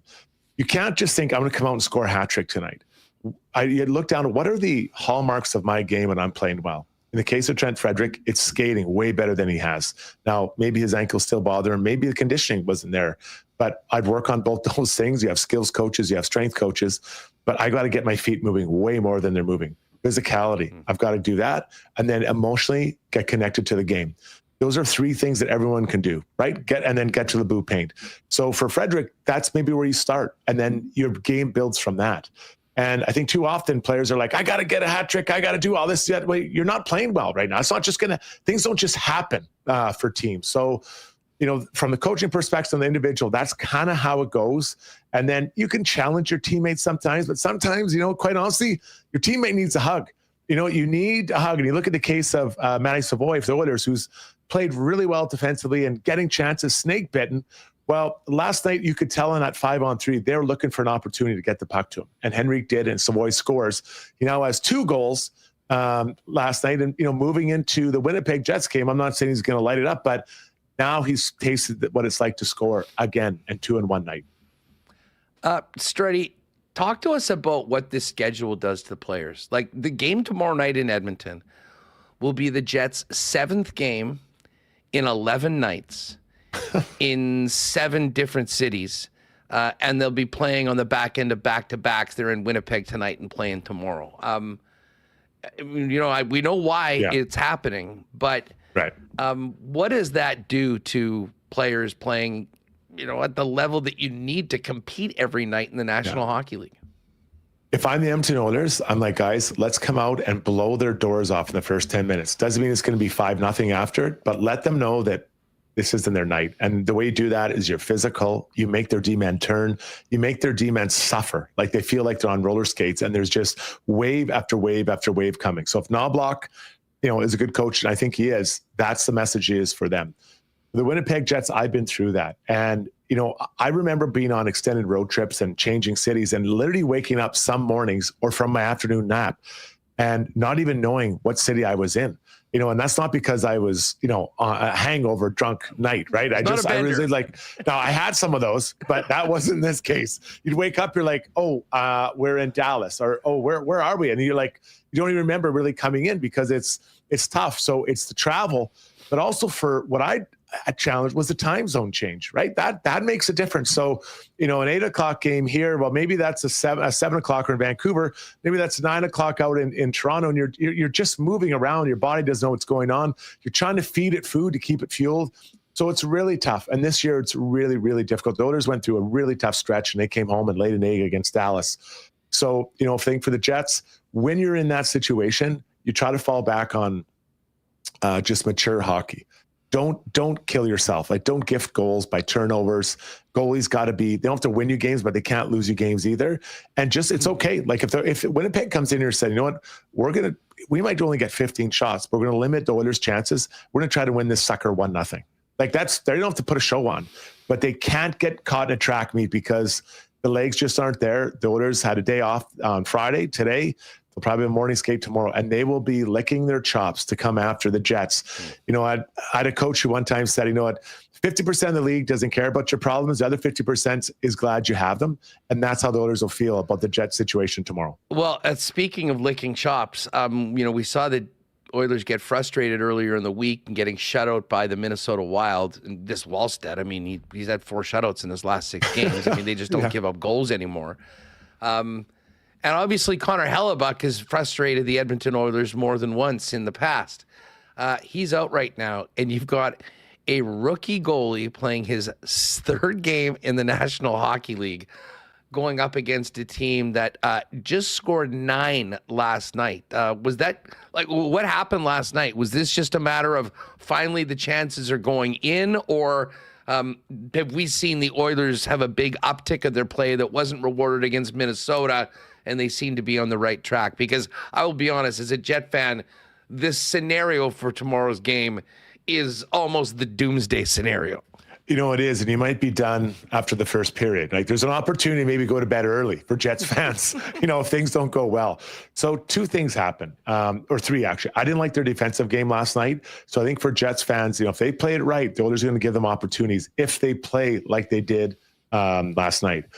The other thing is they put Nugent Hopkins back beside Connor McDavid and Hyman instead of having him as a 3rd-line center. And I think that's a bit because of Roslovic being out, a player who, you know well from his time there in Winnipeg. And then Connor McDavid against Minnesota, I thought he looked off opportunities to shoot. And there's 2 in particular where he had the puck in the slot, took it to his backhand. Instead of shooting, he passed the puck, tried to go backdoor. Neither time it worked out. And, you know, sometimes that happens.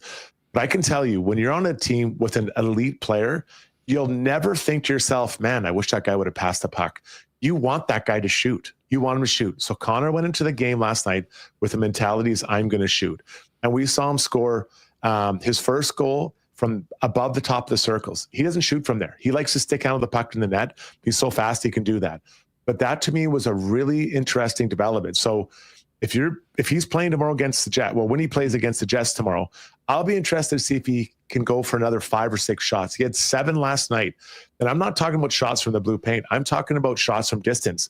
Because now as a defender, you're knowing that, oh my God, Connor might shoot from distance here. So now I have to defend that as well as the pass, as well as his deke. Whereas I think too much this year, he's deferred to the pass and or deke in close.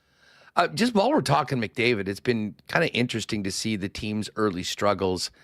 You know, the panic around Edmonton, which shouldn't be the case considering the way these last couple of seasons have started. I mean, as bad as it looked, I mean, rewind a couple of years ago and think about where they were at the end of November. We all know how that season ended. But how much does this wear on McDavid? Because, I mean, honestly, he was 10, 15 games into the season, and you're seeing a couple of these interviews, and, I mean, he looked just absolutely spent, and we weren't even at the quarter pole of the year. And then you see what he can do last night, and you're like, oh, it's all good. Yeah, he I think, and it's not just him. I think the team, the core of this team, this does wear on them, right? The fact that they've lost the last 2 years, it has to. I mean, I lost the first, I went into the second round, and I was crushed. So I'm like, I might not ever get back there again. And I was right. I never did. So, I mean, I can't imagine twice coming within 3 games of winning a Stanley Cup 2 years, right? So I would like to think that the coaching staff and his teammates are trying to unload some of that off Connor. The problem is Connor puts it on himself, right? There's no one saying he's got to do it all himself. But I think when Knobloch first arrived in Edmonton, he did a really good job of removing some of the pressure off of Connor and Leon. Problem with this start of this season, they've struggled, the team. So they've been playing Connor and Leon more, and specifically on the penalty kill. I think that's a nightmare. And I know that Connor and Leon want that. My kids want to eat chocolate all the time. I don't let them. Sometimes you have to be the adult in the room, say, sorry, guys, you're not getting the penalty kill. And we've seen now Connor and Leon getting off the penalty kill. I love them coming off of a penalty kill, coming out, and when they get even again, putting a superpower line up. I love that. Don't put them on the penalty kill. They do enough for this team. Let other people do and contribute things. So I think for Connor, last night post-game, I saw a more relaxed player, because I think when the team's struggling, maybe he feels like his game isn't at his best. He feels it more. This team has some pretty significant injuries with Roslovic out. Kapanen, you wouldn't think it, but I think he's a top, he can be a top 9 player on this team. Jake Wallman never really got on track, right? He's kind of been off a bit. So just those three guys are pretty significant additions when they get healthy on this roster. And this team will figure it out and get going. I think that'll loosen up 97. Hey, speaking of just additions, Jack Roslovic, I mean, bizarre that he went through the entire summer without a contract. I mean, it takes the 1 year to come out here. I mean, he's been a pretty nice ad in Edmonton. He certainly seemed to show up on the scoreboard quite a bit. So I used to do the TSN radio with Gregoire, and I remember I talked to guys like you in Winnipeg, and I'd always ask about Jack Roslovic. Like every time I saw him play, I'm like, what the hell? This guy's a really skilled player in scoring. And then, his stats maybe weren't equal to what he did, and then he bounced around the league, Columbus, and then Carolina. And last year scores 22 goals. They don't re-sign him. So you're like, what the hell's going on? I think I've seen it. To me, he's a very offensively gifted and minded player. Defensively, I don't think he's really into it too much. And I think that's something that he's going to have to adjust if he's looking to be a long-term member of the Edmonton Oilers, because the Oilers value that in their skilled players. Like they've really improved as defensive players. And B, if he wants to get a big contract. Because he scored 22 goals like he did last year, and to have to wait till past training camp to get a deal, that is a real surprise. Now, maybe there was some agent mishaps, and I don't know all the details, but I've seen moments in his time with the Oilers where defensively I was like, okay, I see it. So that's what Knobloch's going to have to work on it with. But playing alongside specifically Leon, it's been a really nice fix or fit, because he doesn't hesitate to shoot. This guy he's like Kobe Bryant. He's never seen a shot he doesn't want to take.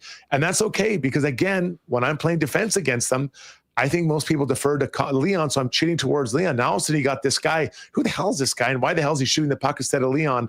Creates problems for the defenders. It's interesting you bring that up, because, when he left here, I mean, I always thought that he was a guy that could probably be a productive player on a pretty bad non-competitive team. And then he went to Carolina and, had a really good season, and then obviously comes to Edmonton. But if you want to take that step, you got to be able to do it at both ends, especially on a cup contender. Struddy, thanks so much for the time. Looking forward to a couple big games for Winnipeg this weekend. We'll see what we get tomorrow night in Edmonton. Appreciate you jumping on. Keep up the great work on all the spots, and say what's up to the Overdrive guys. We've got enough level of concern in Western Canada right now to do an entire Overdrive show the next time you're on with them. Thanks so much, pal. You got it. The Western Canadian teams aren't really rolling. Neither are the Eastern Conference, especially the one in Toronto. So we'll see what happens. Buddy, thanks for having me on, and I'll talk to you again soon. All right. Great stuff with Struddy. Appreciate him jumping on. That's going to be an interesting one tomorrow night. We'll focus on the Sabres first. Don't forget, 6 o'clock game tonight, earlier than normal. So get down there early. I look forward to seeing some of you guys at the game this evening. All right, we hit the Clean Line lines earlier today on the program.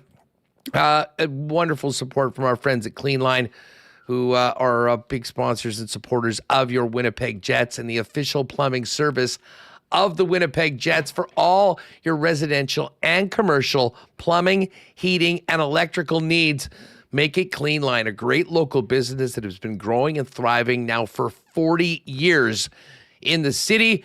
And for those of you that might not need commercial services, whether it's for plumbing, heating, or electrical, Clean Line has 24/7 emergency service. So much like Captain Adam Lowry has the Winnipeg Jets back, Clean Line has your back. Go to cleanline.ca for more information and contact info on all their services, including the 24/7 emergency service. For all your plumbing, heating, and electrical needs, keep it local and make it Clean Line. Our friends at BP are ready for the weekend. Actually, the BP Keniston's got a big event tomorrow where they'll be filling the Freightliner, collecting food, winter clothing, and donations all day in support of Slow Mission.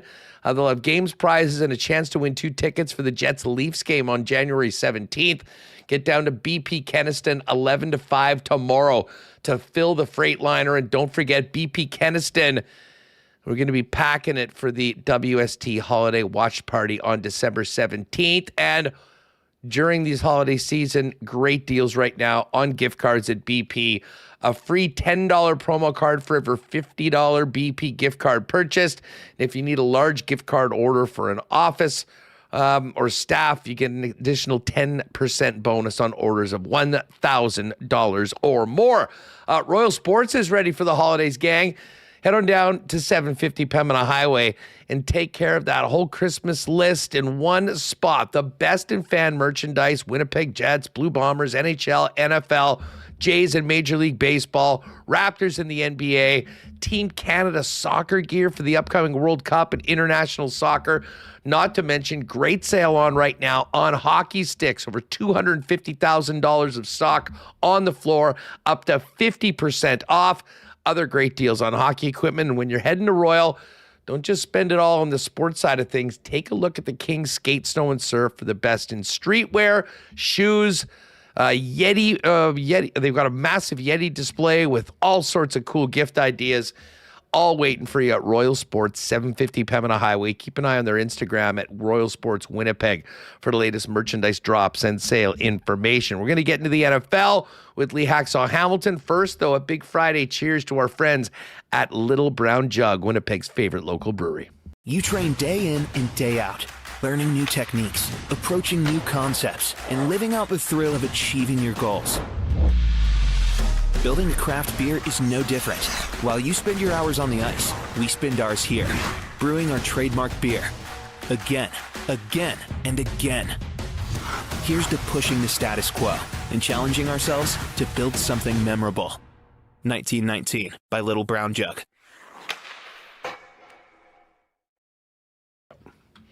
All right, we will have marbles coming up. Keep your eye on the chat. Haven't opened it up yet. I saw Jerry from Chuds looking to get in. Hang tight, gang. I love the support we get from the Chuds gang for the marble race.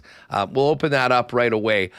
Speaking of Chuds, before we bring in Hacksaw, let's get the latest NFL Power Poll. All our Power Polls brought to you by Chuds Power Sports, Manitoba's #1 power sports superstore at the corner of Highway 8 and 231 in Gimli. Check them out online at chudspowersports.ca. I'm giving the Rams a mulligan. They lost last week to the Carolina Panthers.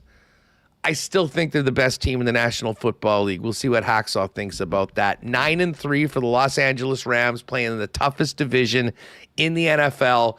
But the Patriots have 11 wins. I mean, the schedule might be soft, but 11 wins are 11 wins.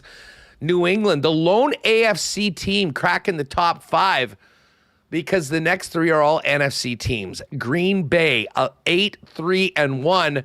It's kind of funny that they're ahead of the Chicago Bears at 9-3 in the 5 hole. We'll find out who the better team is at Lambeau Field this weekend.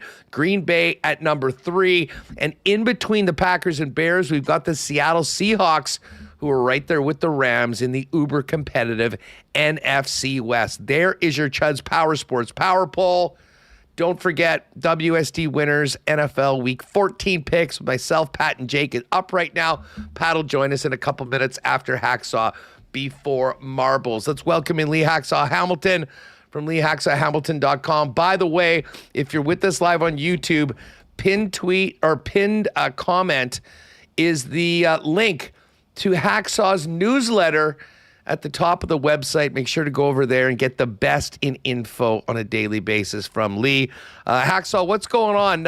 Am I crazy, or are you with me that the Rams should be number 1 on the power poll, or do you have another team that should be on the top looking down at the rest of the 31 teams?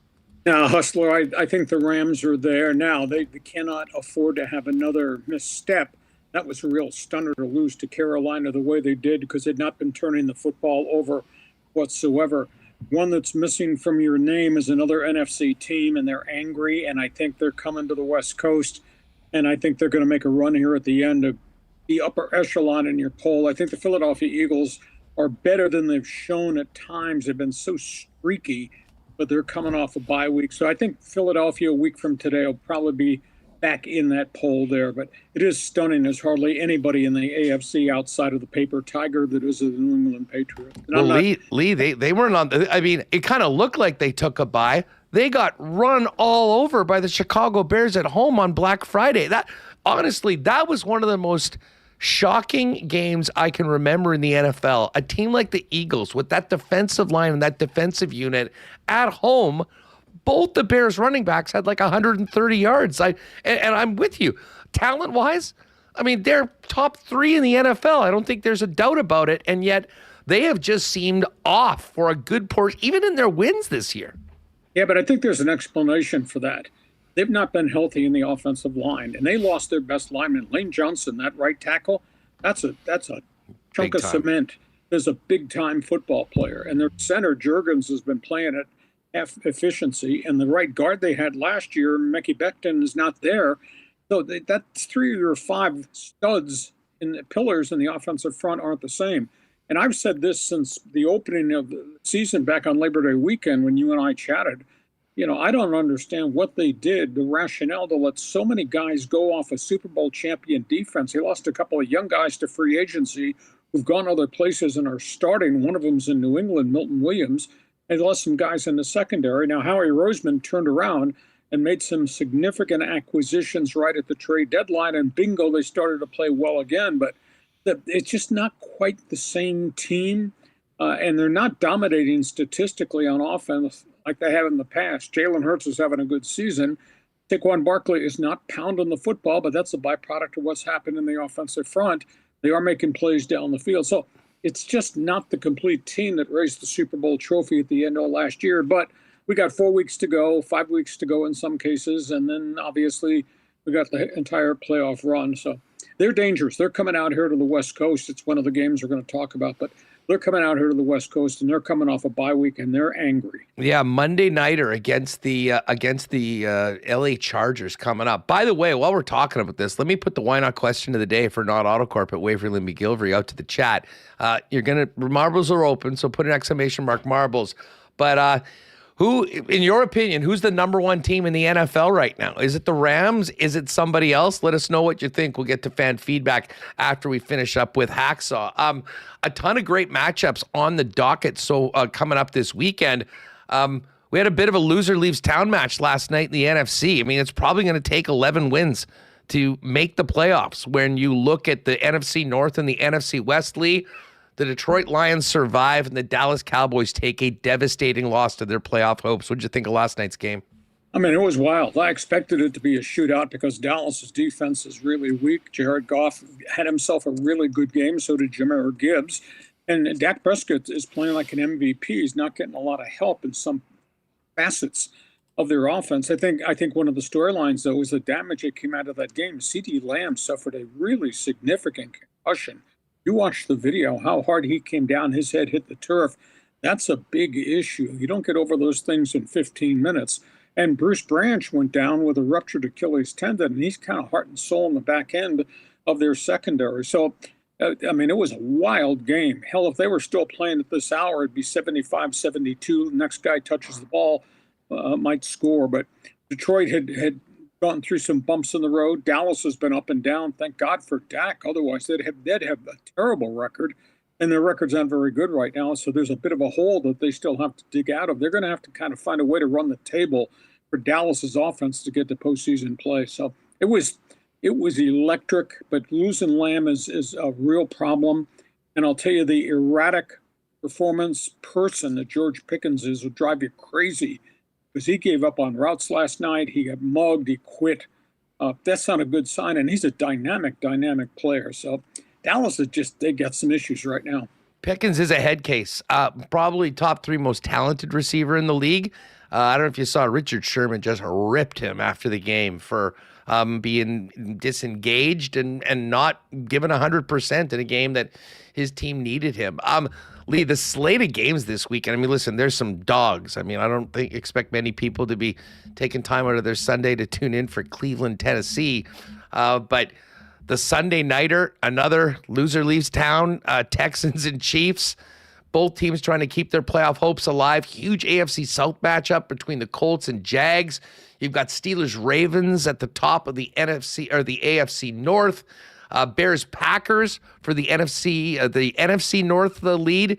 There's some real big time high leverage games as we get closer to the playoffs. Yeah, let me just run through the list here for you. Chicago, Green Bay. Packers have not played well at home recently, and that's kind of odd. It's going to be a cold weather game. A lot of snow in the upper Midwest here in the States. Da Bears have won 9 of their last 10. Think about that. Because what were we talking about in September? Caleb Williams' relationship with the new coach, Ben Johnson, in the playbook, would it work? My God, has it worked? Caleb, he's got over 3,000 all-purpose yards. And the difference in Caleb Williams now from a year ago today, he's quit playing freelance football. He's not running around back there, not taking 21-yard sacks, not throwing interceptions. Now, the Bears aren't a great defensive team, but the Bears are dynamic on offense.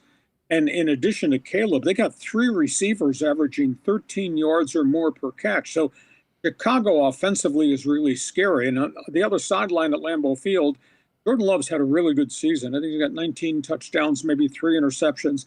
But he's doing it with a bunch of skill guys around him that are out of action. He's got a bunch of people nicked up. So I'm just wondering if it's all going to catch up, and maybe the back end of the schedule is going to hurt Green Bay because they just don't have a full roster. Their defense, though, 32 quarterback sacks. So, I mean, there's no doubt they're going to go after Caleb Williams. It'd be fascinating to see that. So that's Chicago, Green Bay. Houston, Kansas City. I feel bad for Patrick Mahomes. I mean, he's putting up staggering statistics, but he's got no help. Last week they lost a game, and I thought it was bizarre because Andy Reid kept going deep, down the field. What are you doing? Because they weren't completing passes. Throw to your tight ends, throw short stuff, make him cover you close to the line of scrimmage, and then hit the one-on-one coverages deep. So I didn't like the play calling last week. Mahomes has got almost 3,300 all-purpose yards, and he's doing it with hardly any run game. And he's doing it with the defense. Their secondary is leaking oil all over the place. They took 6 pass interference penalties or defensive hold penalties in that game last week. So Kansas City's in trouble, and Houston's living off the defense. My goodness, Will Anderson and all those guys, I think they got 34 sacks. They're giving up only 265 yards per game. So Mahomes has carried this thing. Mahomes going to have to carry this thing this weekend against a pretty good defense. Weird game is Indianapolis-Jacksonville.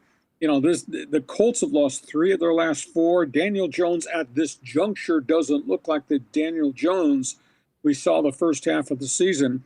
And it's kind of bizarre to me because I study statistics and I watch a lot of stuff. Trevor Lawrence's quarterback rating, Hustler, is 81. 81 is really poor. And yet they're sitting there fighting for first place with 7 or 8 wins. Somehow Liam Cohen is squeezing every ounce of productivity he can out of what I think is kind of a weird offense. And then the Monday night game is the Chargers in Philadelphia.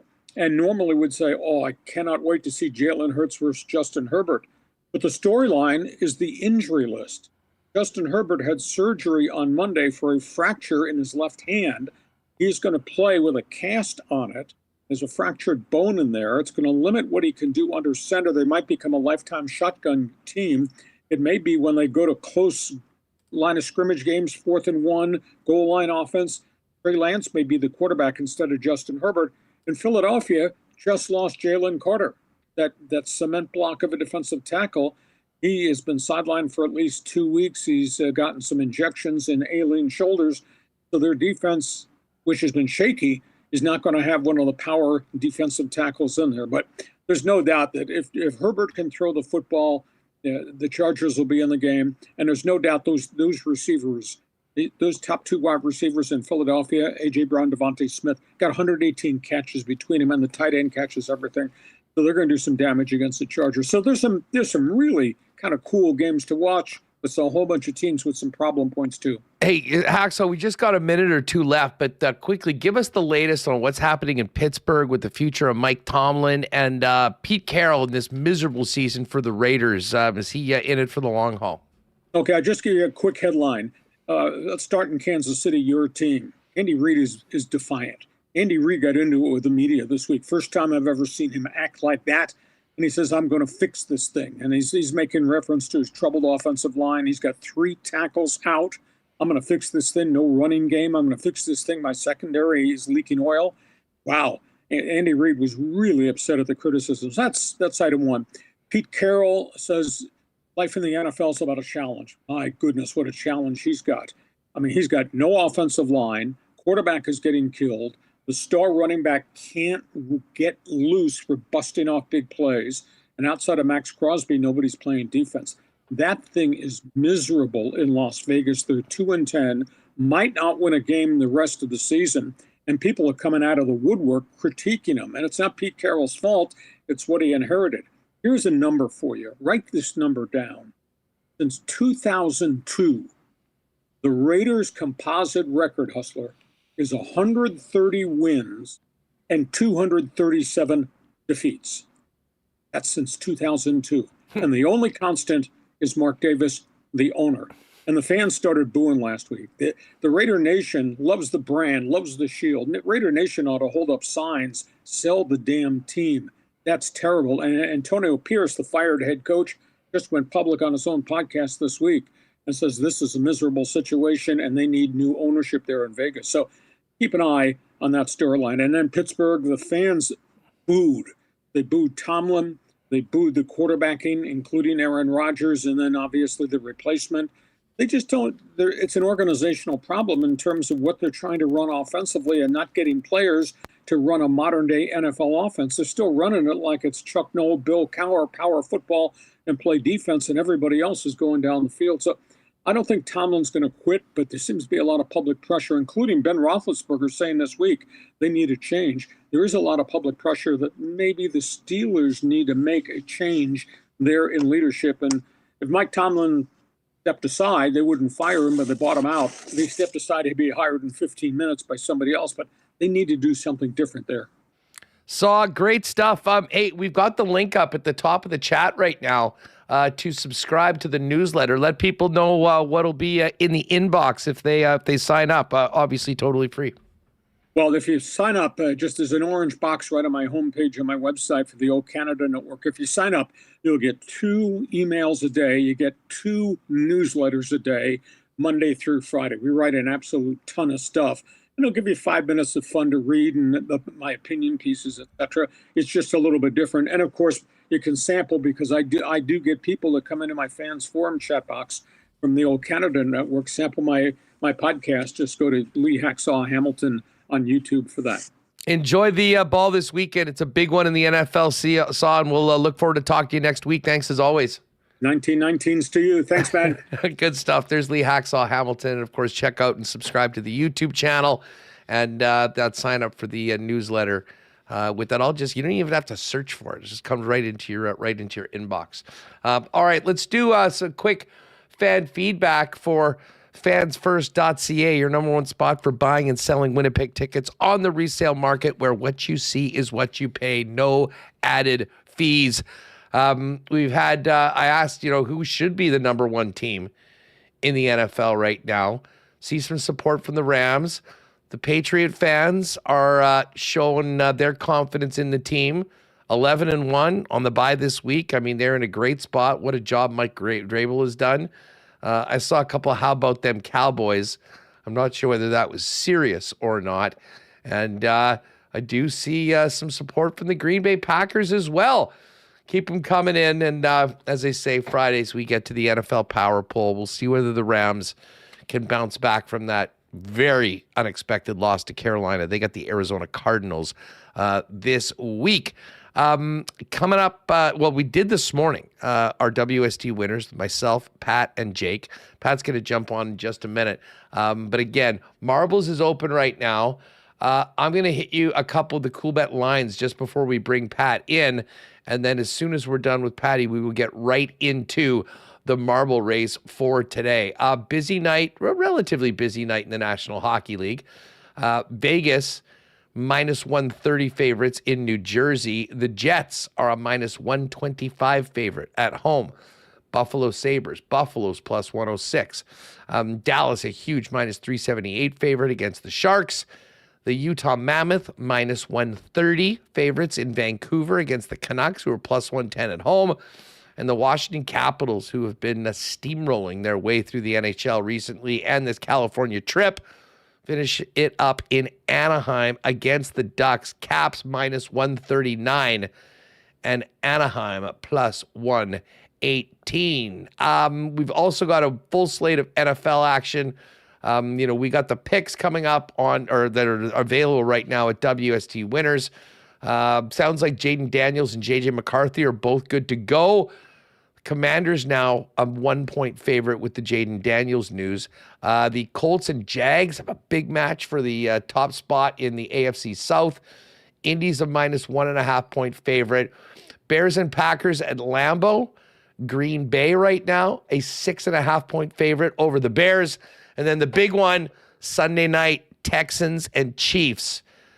Winner moves on and stays alive. Loser pretty much done. Chiefs are 3.5-point favorites at Arrowhead on Sunday night. And the Eagles laying 2.5 in LA against the Chargers on Monday Night Football.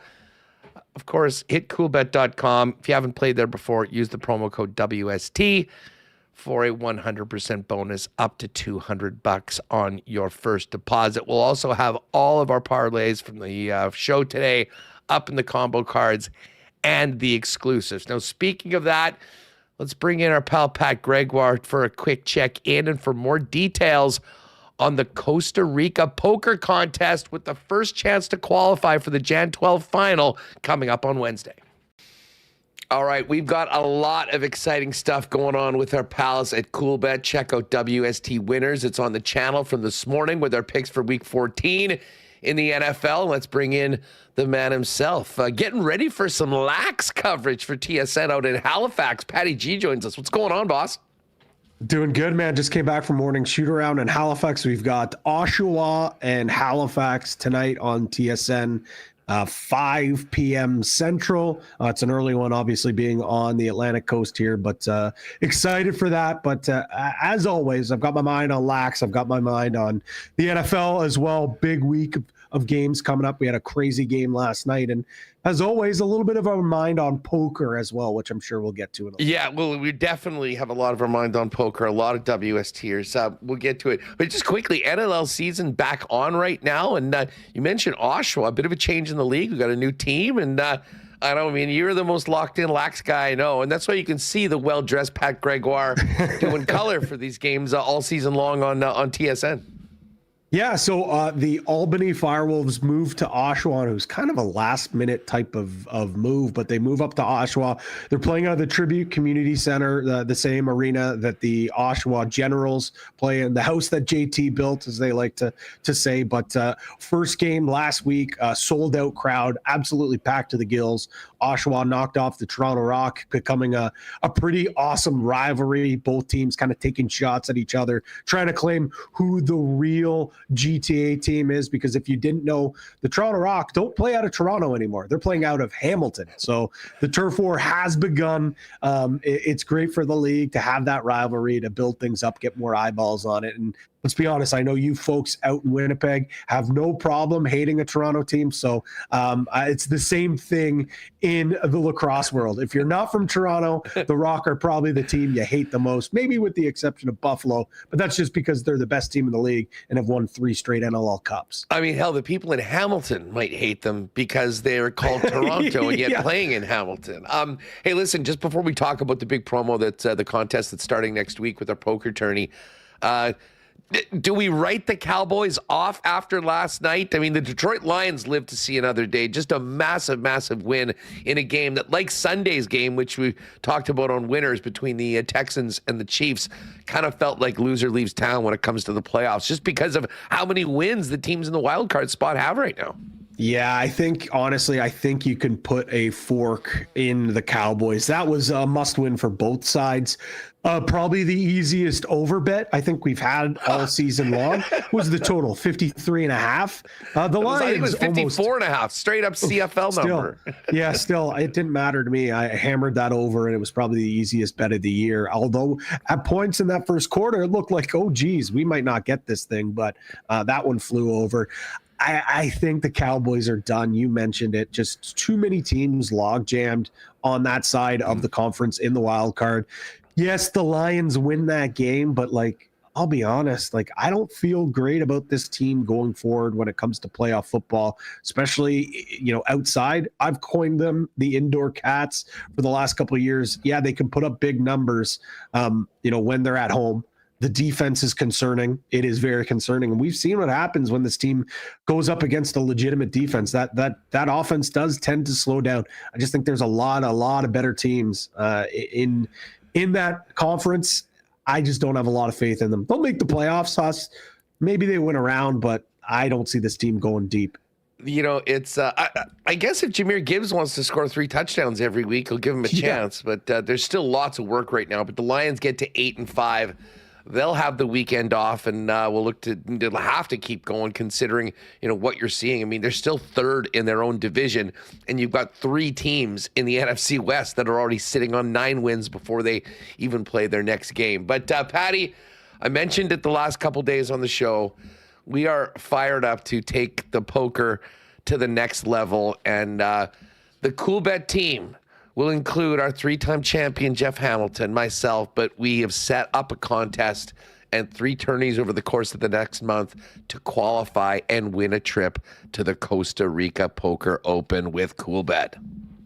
And you were there last year in Costa Rica, and the crew that sets this thing up, I mean, they do a phenomenal job. It's one of the best. It's a newer poker festival, but it is one of the most talked about poker festivals in the poker community. It is an unbelievable tournament. So we wanted to give you guys, the WST listeners, a chance to join in. We're going to continue on with our normal poker series, but instead what we're going to do here is, for every poker series event that we have, the top 4 winners will then qualify for our final, and we're giving a all-inclusive trip to the Costa Rica Poker Festival.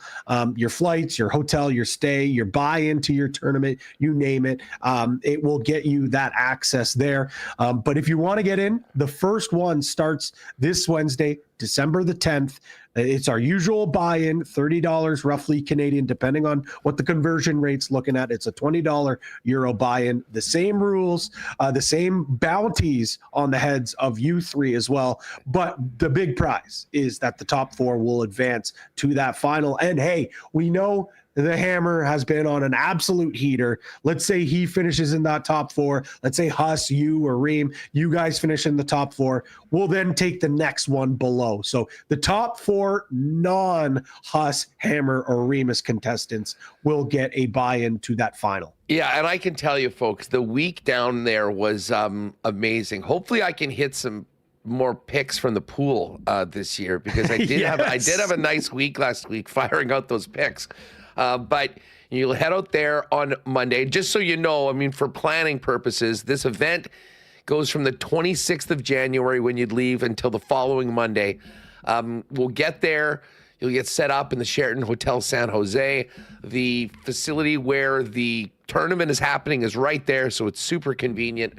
And then early on in the week, you pick one of a bunch of really cool activities. We did the zip lining in the jungle at an ATV thing, but there's like a all-day trip out to this Tortuga Island. There's a golf option. Anyways, you'll pick one of those, and then you'll pick the day to go into the main event. And the trip includes the entry, it's $550 US to be in the tournament. People from all around the world in it. And then if you're good enough to make it to the top 15% of your day, you're then playing on the weekend for big money. I know they say it's guaranteed prize pool of 100,000 USD. I did go back to some of my videos and pictures from last year's event, and the final pool was 285K USD. So listen, it's some big money. Well, that's a beautiful part of the world too. That's because people keep buying in, right? Like there's guys that you have multiple opportunities to buy in as well. And like we said, hey, let me get this just fully straight here. We have some great players that take part in the WST tournament. We obviously know Hammer, and I can't believe I'm continuing to wax poetically about his game on the felt.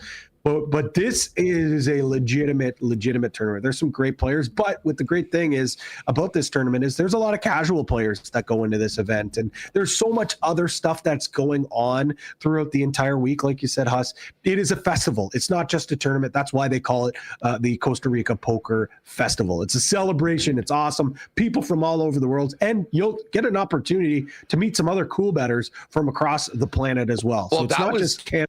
Yeah, I mean, that was one of the neatest things of it all. I mean, one of the nights they took us all out for dinner, and we had people from Norway, Finland, Estonia, Iceland, Canada, Mexico, I think there was maybe someone from Ecuador. There was a bunch of people from Chile.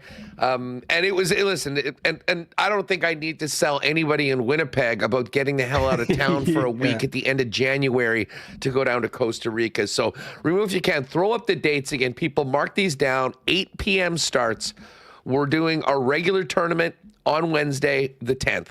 The qualifiers there. Now, Pat, we were going to do top 3. Are we going to change that to top 4? Yeah, let's go with top 4. Let's go top 4. Perfect. So we'll tweak that, and that'll be good. So we'll have 12 qualifiers for the final tournament through our 3 events. The first one is December 10th. We've added one on Monday, December 22nd. Things slowing down for the holidays. It's a Monday night. And then the last chance qualifier is going to be on Wednesday, January 7th. So the top 4 from all 3 of those tournaments will get a ticket for the final, which is on January 12th, Monday, January 12th. And whoever is the last man standing in that event will be joining us down in Costa Rica for the Costa Rica Poker Festival and will be in the main event. So everyone that's played before in our tourneys, make sure you come back. You don't want to miss this. And tell your friends, people that are really into poker, they can come and join the Coolbet team if they can qualify and then win that event on the 12th for a trip down with airfare, with hotel, with entry into the main event, and some other amazing activities while we're in Costa Rica. Pat, as always, thanks to you, Jake, the Coolbet team, for making this happen. It's been so fun growing the poker tournaments and the feedback that we've got from everything, but this has taken it to another level. And I had the chance to get out there last year. It was sort of last minute. Now we've sort of put this together well in advance,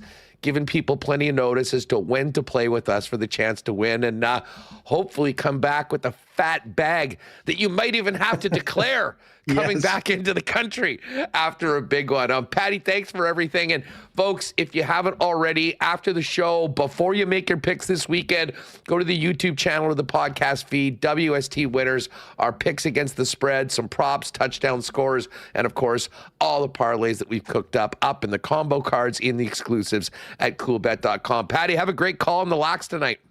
Thank you. Appreciate it. And again, go sign up. It is the first qualifier is live in the poker software. Go sign up so you don't forget. We'll see you all there Wednesday night, and get her going, and good luck to everyone in the quest to join us in Costa Rica.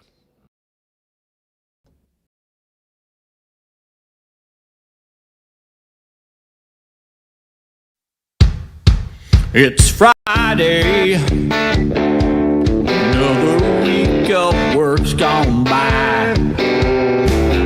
You deserve to treat yourself, maybe a nice cream truck or a bottle of beer. Phone the whole day in, so lax you can't deny. Why use effort even for pleasure? Give blind luck a try. It's time to do a marble race. No skill separate best to worst. Marble race. Just tie the marbles with the punctuation first. Marble race. Truck beer, blue jeans girl, go back from town. Truck beer. Marble race. Get to your mark before it's too late. Set, go. Truck. Oh, the country version of the Marvel song. That is phenomenal. Shout out to Patty. Thanks again for coming on. And yeah, a lot of excitement for the upcoming tourneys for this Costa Rica trip. Donnie boy, yes. I didn't have any zipline picks. I've got a few. We'll do a reel next week of some of the hijinks from last year. But I can tell you, we'll be cranking out a lot of fun content, myself and Hammer. We would even do a special CFL 110 edition from there, with a bit of a free agency preview before CFL free agency gets going on in the early part. And I see Elias McCracken, who's there. Yeah, he likes poker, no doubt. Elias was our winner, who finally somebody beat the Hammer after his three-peat. So, yeah, Wednesday, join us. The first of 3 qualifier tournaments, top 4 in each. We'll get a ticket to that final on January the 12th. Remo? Let's get this. We got to do the marbles. We got an early game today, 6 o'clock. People got to get downtown. Yeah, nice 6 o'clock start time. We got 240 people in the race tonight. That's a pretty good number. That is good. By the way, if you're in the race, can you please hit the thumbs up? Help the boys out here. I mean, we shouldn't have less thumbs up than we have marbles. That would be nice. So there we go. Yeah, hit that thumbs up button if you haven't already, please. And as always, tell a friend about WST. Get them into the marble race. They'll be hooked. Where are we going today, Reem? Okay, I sampled some tracks and I found a really good one. I think we've used this one before, but I don't care. It was really good, and I'll put you in all capitals. Thank you. Hustler in all capitals. Marbles, what's the date? December 5 already, Huss. Like, isn't that wild? I asked if I can do the Christmas. Yeah, I asked if I can do the Christmas marble theme. We do have one that, I want to get some use out of it more than one time a year. Tristan put in a lot of work to make these, not to just sit in my folder and never get Next played. 2 weeks, it's officially the Christmas season, and it will be the Christmas. There's only 2 more marble races before Christmas. The chat said it was too early to play the Christmas marble theme, so I played the country one. The country one was good, though. It cracked me up. But yes, we'll do the Christmas one the next couple of weeks. Tis the season. Probably have to drop Slippery Slopes in there as well before it's done. But what's this one we're doing today called again? Pretty Crazy Bakery. Oh, the bakery, yes. And it has a good finish. I liked it. So I tested it out before. I didn't have to test too many. So I think we've done this one, but I don't care. I don't remember the last time. That's okay. We've done a lot of tracks over the years here on WST. All right, so 240 in the race today. Excellent. And you'll be playing for one of our exclusive WST hoodies. By the way, check it out, everyone. Boom. WST, Winnipeg Sports Talk. Our new hoodies and T-shirts are in. There's very limited quantities of them, and those are available at the store. So if you haven't already, and thanks to everyone, we just basically mentioned this on the show, and a whole bunch of people jumped on them. They're really nice, and I made a point of getting the hoodies done in the exact same brand that the Coolbet hoodies are, because they are the best. They are so comfortable. This is my debut time wearing it. I absolutely love it. So if you're thinking about maybe a Christmas gift, order them and we'll get them to you. You can pick them up at the Christmas holiday watch party for the Jets on December 17th, the BP Keniston, or you can pick them up before. But what is that? WinnipegSportsTalk.com/store? Winnipeg, I put a link in. WinnipegSportsTalk.com/shop. Shop. We'll get you there. Shop. Or just head on over to the website. But yeah, we have, we don't have a ton, but we do have a bunch of sizes. So if you can order it on the store, then we've got it in stock. So get on over there, and you can help spread the word of WST. Appreciate it. It's your boy Bruce rocking mine tonight. Right on. All right. Well, speaking of tonight, we got to get downtown for the 6 p.m. game. So let's get going. We are in the Pretty Crazy Bakery today. Yeah. In our Friday event of the marble race. I'm just going to double confirm that we have today's list of users in there. And I put you in all capitals. Thank you. 241. Matt Hyman wants to pick up his marble winner hoodie on December 17. So just send us an email reminder.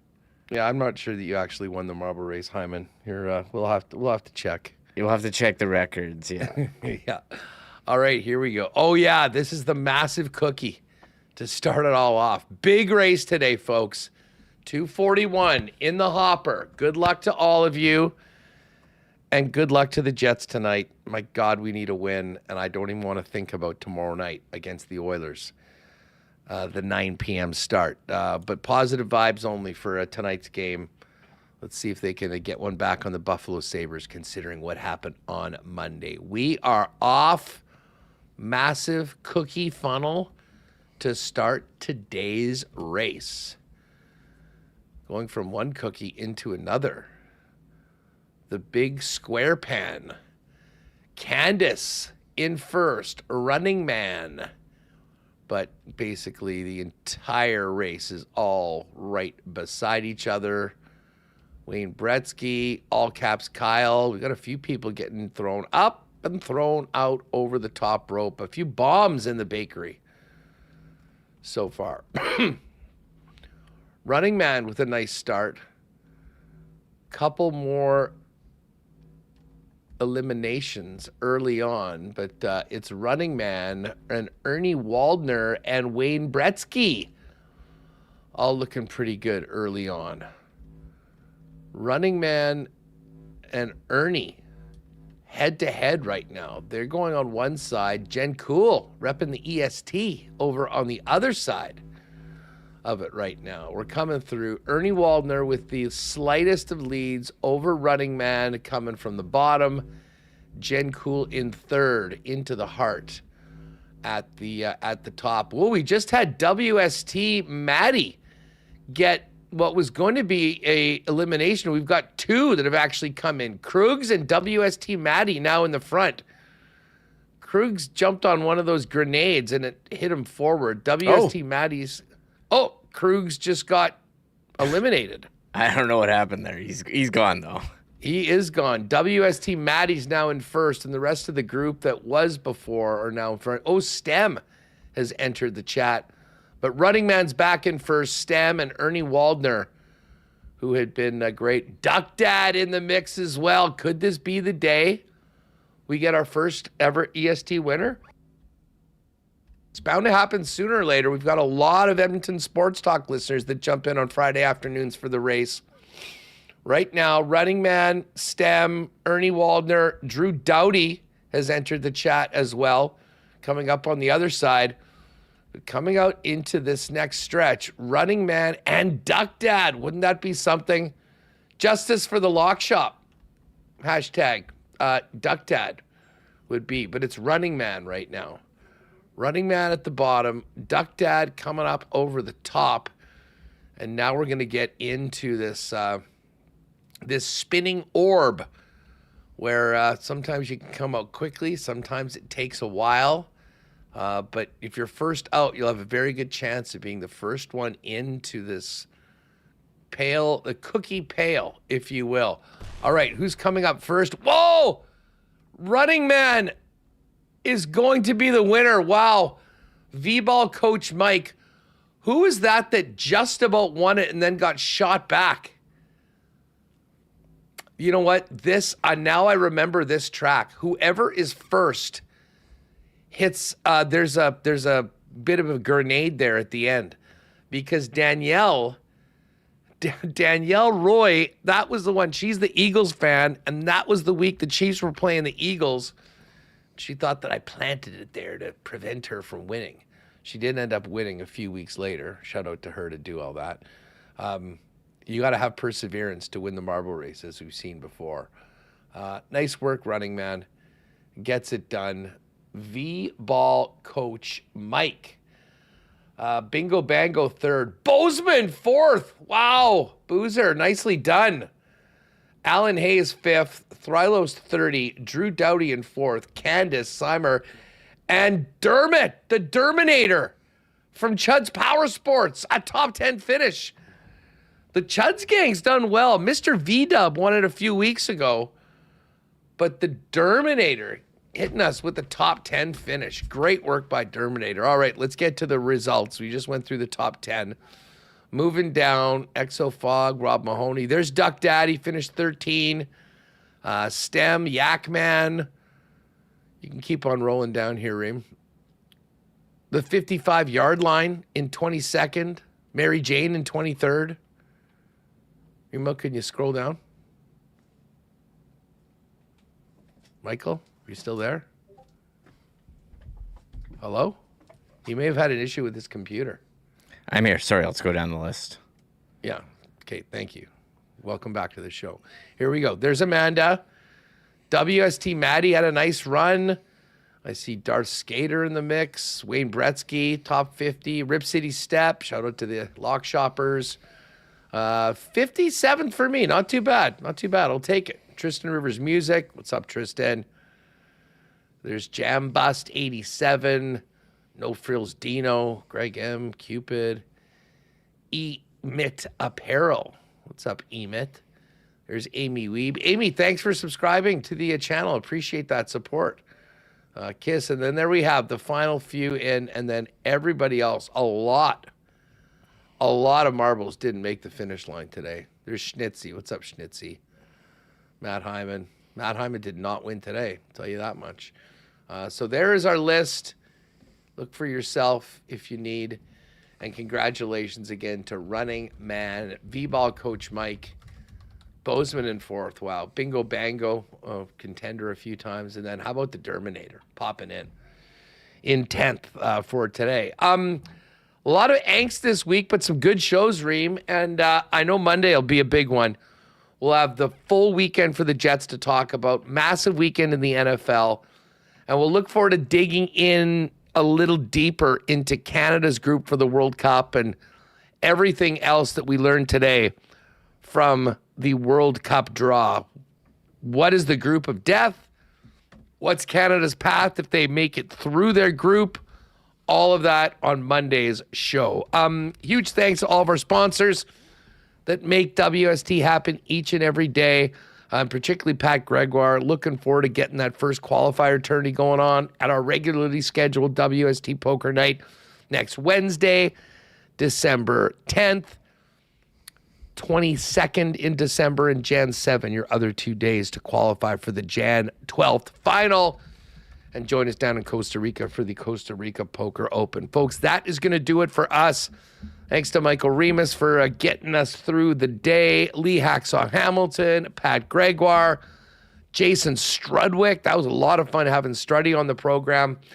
Of course, Brandon Rewucki and Connor Rabchak, who jumped on the program today as well. Enjoy the game tonight and tomorrow, folks. Big weekend of NFL action. Please, Chiefs, don't lose to the Texans.